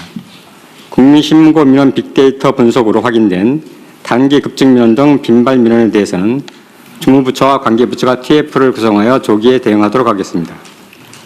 기관별 관할구역, 사업 현장 등을 주기적으로 순찰 방문해서 민원 발생 요인을 선제적으로 발굴 해소하거나 초기 단계에서 적극 해결하도록 하겠습니다. 또한 정책 수립 집행 시에 단순 공시에 그치지 않고 문자, 모바일 알림을 활용해서 실수요자에게 정보를 적시에 제공하겠습니다. 두 번째는 효과적인 민원 대응 체계 구축입니다. AI를 활용해서 단순, 반복 민원의 처리 시간을 단축하고 집단 민원, 특이 민원에 대해서 청와대 권익위, 각급 기관의 갈등 조정 담당관, 시민 상담관이 전담팀을 이루어서 합동 대응하도록 하겠습니다. 최근 시민 상담관을 20명에서 112명으로 대폭 확충한 바 있습니다. 민원의 처리 과정과 결과에 대한 민원인의 신뢰 제고를 위해서 객관적, 중립적, 제3자적 시각에서 민원을 처리할 수 있는 옴부즈만을 확대하도록 하겠습니다. 기관별 자체 대응이 어려운 해묵은 집단 특이 민원은 행정기관에서 권익위로 이송할 수 있게 해서 조정을 통해 해결하고 중재제도를 활성화하도록 하겠습니다. 또한 전향적으로 국민고충을 해소한 소속 공직자에게 특별 성과 포상금 등 인센티브를 부여하여 민원 처리를 부수적인 업무로 인식하는 조직 문화를 바꾸도록 하겠습니다. 세 번째는 정부 차원의 이행관리 추진입니다. 먼저 반기별로 대통령 주재 집단 갈등 조정회의를 개최해서 다부처 관련 민원, 갈등 현안을 집중 점검하고 오늘 보고된 사항의 이행 동력을 확보하도록 하겠습니다. 또한 민원 서비스 종합평가, 갈등관리평가 등을 활용하여 민원 처리 실태를 전반적으로 점검하고 민원 서비스의 품질을 개선하도록 하겠습니다. 마지막으로 각 부처는 민원 유발 규정을 신속히 정비하고 집단 특이 민원의 자체 해결 능력 강화를 위한 조치를 우선 시행해 주실 것을 요청드립니다. 또한 기관 발생 민원에 대해 현장 방문 순찰을 적극적으로 실시하고 민원 담당자 인센티브 부여와 민원 해결 역량 강화에도 노력해 주시길 당부드립니다. 이상 보고를 마치도록 하겠습니다. 네. 아주 준비를 잘 하셨네요. 하여튼 정부가 국민들로부터 원성의 대상이 되면 안 되죠. 국가가 국민을 위해서 존재하는 건데, 하여튼 이 공직자들의 기본적인 자세에도 이런 게 있어요. 민원 그 원자를 한자로 어떻게 쓰시는지 아시죠? 이게 두 가지로 쓰이더라고요. 원하는 것이란 뜻의 한자를 쓰기도 하고 원성이라고 할 때 그 원. 근데 보통 우리는 그 원성으로 들어요. 그럼 귀찮고 피하고 싶고 막. 그리고 민원 내는 사람은 어쩌면 좀 나쁜 사람 또는 뭐 부족한 사람 이런 인식이 공직 사회에 있는데 저는 절대로 그러면 안 된다고 생각해요. 국민을 위한 정부라 해야 되니까 국민들이 그렇게 원성을 갖게 하는 것 자체가 문제죠. 예를 들면 반복 민원을 낸다.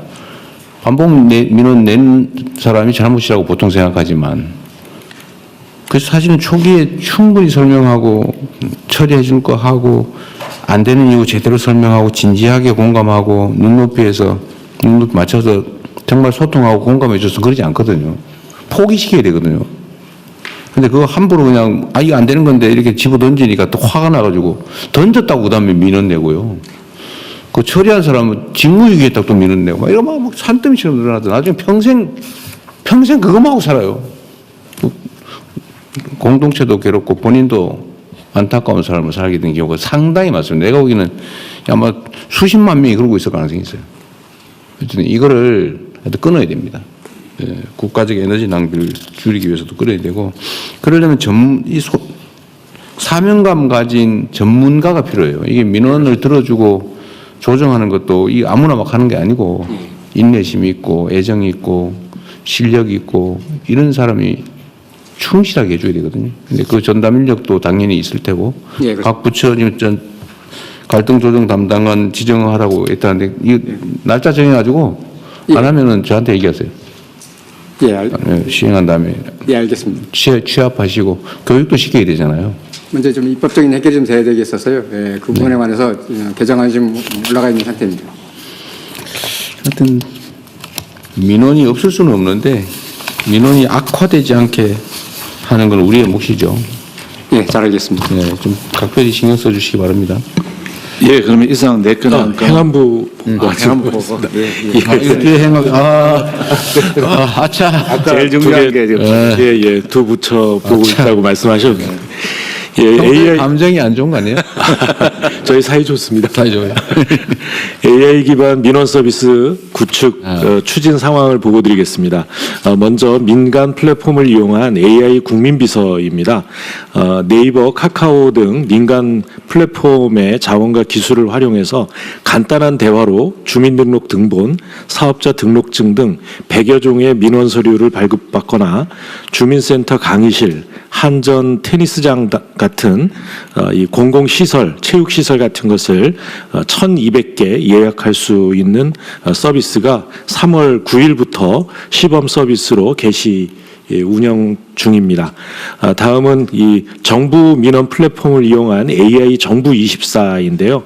AI 정부24는 국민 약 2,500만 명이 사용하는 정부 대표 민원 채널인 정부24에서 정확한 행정 용어를 몰라도 일상적인 언어로 전입신고라든가 이런 대부분의 민원 서비스를 안내받고 처리할 수 있는 서비스입니다.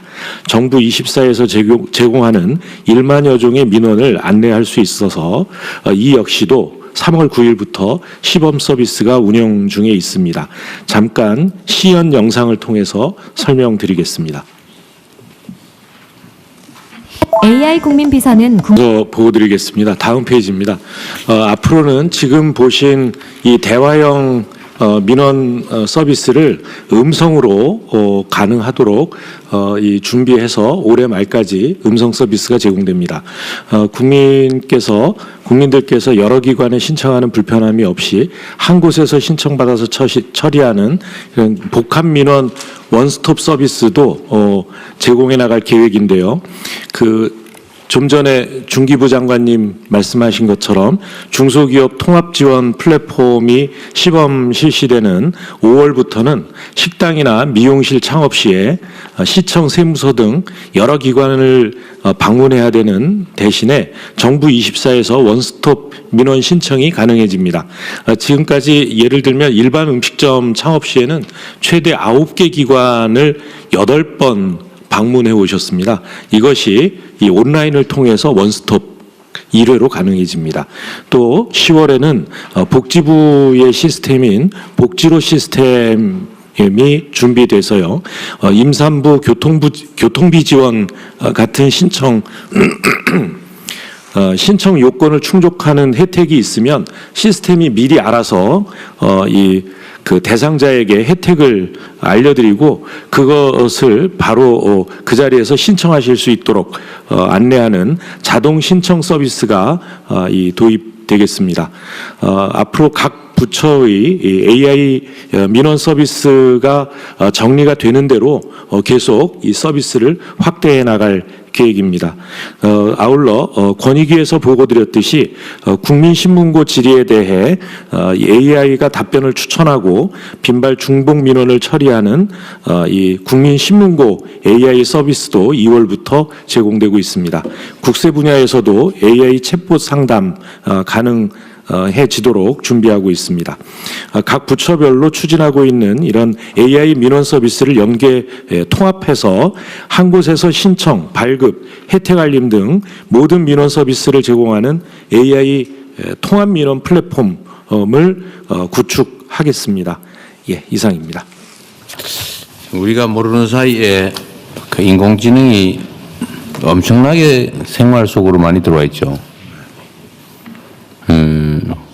근데 아마도 우리가 상상하는 것 이상으로 우리 국민들 중에는 이 인공지능이 이게 일상에서 그냥 활용되고 있다는 걸 모르는 분도 꽤 많을 거예요. 그러니까 이게 모두의 AI 정책에 따라서 우리 국민들께서 이렇게 접근할 수 있게 인공지능에 접근할 수 있게 기회를 만들고 교육하고 하는 게 꼭 필요한데 지금은 그냥 하면 다니고 안 하면 할 수 없고 지금 그런 상태 아닌가요? 아닙니다. 정부가 지금 그 초중고 대학 일반인들까지 지금 교육시키려고. 그러니까 초중고는 준비를 하고 있는데 초중고는 그렇다 치더라도 소위 사회교육, 평생교육 형태로라도 기회를 줘야 되는 거 아닌가요? 네, 일반 국민들 대상으로도 지금 노동부에서 지금 중소기업 재직자들 대상으로 모두 AI 모두 수방에 우대합니다. 네. 어쨌든 노동기업 영역일 거고. 그렇습니다. 교육부에서도 그 평생교육까지 특히 각 지역에 있는 전문대학과 연계하고 하면서 유초등부터 평생교육까지 모두의 AI 교육을 이제 추진하고 있습니다. 네, 이걸 하여튼 정부 차원에서 각 부처 단위로 하고 있겠죠. 하고 있을 텐데 관심 있는 데는 더 많이 하고 그럴 수 있는데 어쨌든 빠지는 데가 없게. 네네. 전체 일괄적으로 정말 물샐 틈 없게 이렇게 하는 건 누가 담당해요? 행안부가. 예, 전 국민에게 AI의 유용성, AI의 활용 방안에 대해서 설명하고 기회를 부여하는 거. 이건 누가 담당합니까? 저희 그 행안부하고 우리 과기정통부가 함께 하고 있고요. 그 부분에 대해서 민간까지 참여하는 국가 AI 전략위원회. 지원이야 저기 그 과학기술부가 하겠지만 최종 책임. 네, 저희 그 행안부하고 관계. 행안부 소관, 행안부 업무에 그럼 행안부가 다른 공동으로 그 기관. 공동으로 그런 거 없어요. 각 부처가 각자 일을 하겠죠. 예. 또 필요한 지원을 받겠지만 어쨌든 최종 책임. 아, 책임은 저희가 지금. 그러니까 여기서 하고 그러면 행안부 주관으로 네네. 주관으로 다른데 혹시 빠지는 데 없는지 예. 잘 챙겨봐 주시기 바랍니다. 네, 알겠습니다. 왜냐하면 교육부는 교육부대로 뭐 학생들은 직장에서 뭐 다양하게 할 텐데 네네. 빠지는 사람이 있단 말이에요. 네네. 왜냐면 시설도 이용 안 하고 맨날 집에 누워 있는 사람이 이런 사람. 물론 그런 게 극단적 예외지만 어쨌든 누락되는 데가 없이 인공지능을 일상에서 활용할 수 있도록 하는 건 중요할 것 같고요. 제가 계속 상상해 봤던 것 중에 하나인데 내가 국가로부터 도움 받을 수 있는 게 뭐가 있을까? 이렇게 물어보면 네. 원래 쫙 읊어줘야 되잖아요. 그렇죠. 근데 그게 가능해집니다. 나의 그 데이터 조건을 다 제공해 줘야 되겠지 대신에. 나는 장애 몇 급이고 뭐 소득 수준이 얼마나 되고 뭐 예를 들면 인공지능이 물어봐 줘야 되겠죠. 이게 지금 이 모바일 신분증이 주민등록증이 있기 때문에요. 그거 가지고 본인 인증만 하면 전체 자료를 모아서 AI가 알아서 그 사람에게 필요한 서비스 가능한 서비스를 알려드려요. 여기 어디 저기 지방에 어디 가시면 지금은 반값 여행이 가능한데 무슨 어디에 호텔 가면 또 얼마짜리고 뭐 이런 거 해줘야 될 거 아니에요. 그건 이제 여행 가고 싶다 이렇게. 그러니까 여행 가고 싶다, 국내 여행 가고 싶다 이러면 예. 지금 그런 시대가 곧 오잖아. 이미 와 있잖아요 지금. 이제 저희 이 순서대로 보면 내년 정도면 그게 완벽하게 가능해집니다. 그러면 여기에 정부가 얼마 어떤 걸 지원해주고 있으니까 그 어디 가서 어떻게 활용해라. 내가 대신 해줄까 뭐 이렇게 되는 거 아닙니까? 대신 신청도 해줍니다. 신청도. 예. 손가락, 예약도 해주고. 손가락 안 써도 되는 거죠 이제. 예. 말로만. 예. 어쨌든 이런 상황이라는 거를 모르는 분들이 상당히 많다 아직도. 어쨌든 접근 기회를 부여하는 것도 해야 될 중요한 일인 것 같습니다. 네. 그러면 이어서 의원 심의를 시작하겠습니다. 의원 심의는 비공개로 운영되오니 언론인 여러분께서는 협조해 주시기 바랍니다.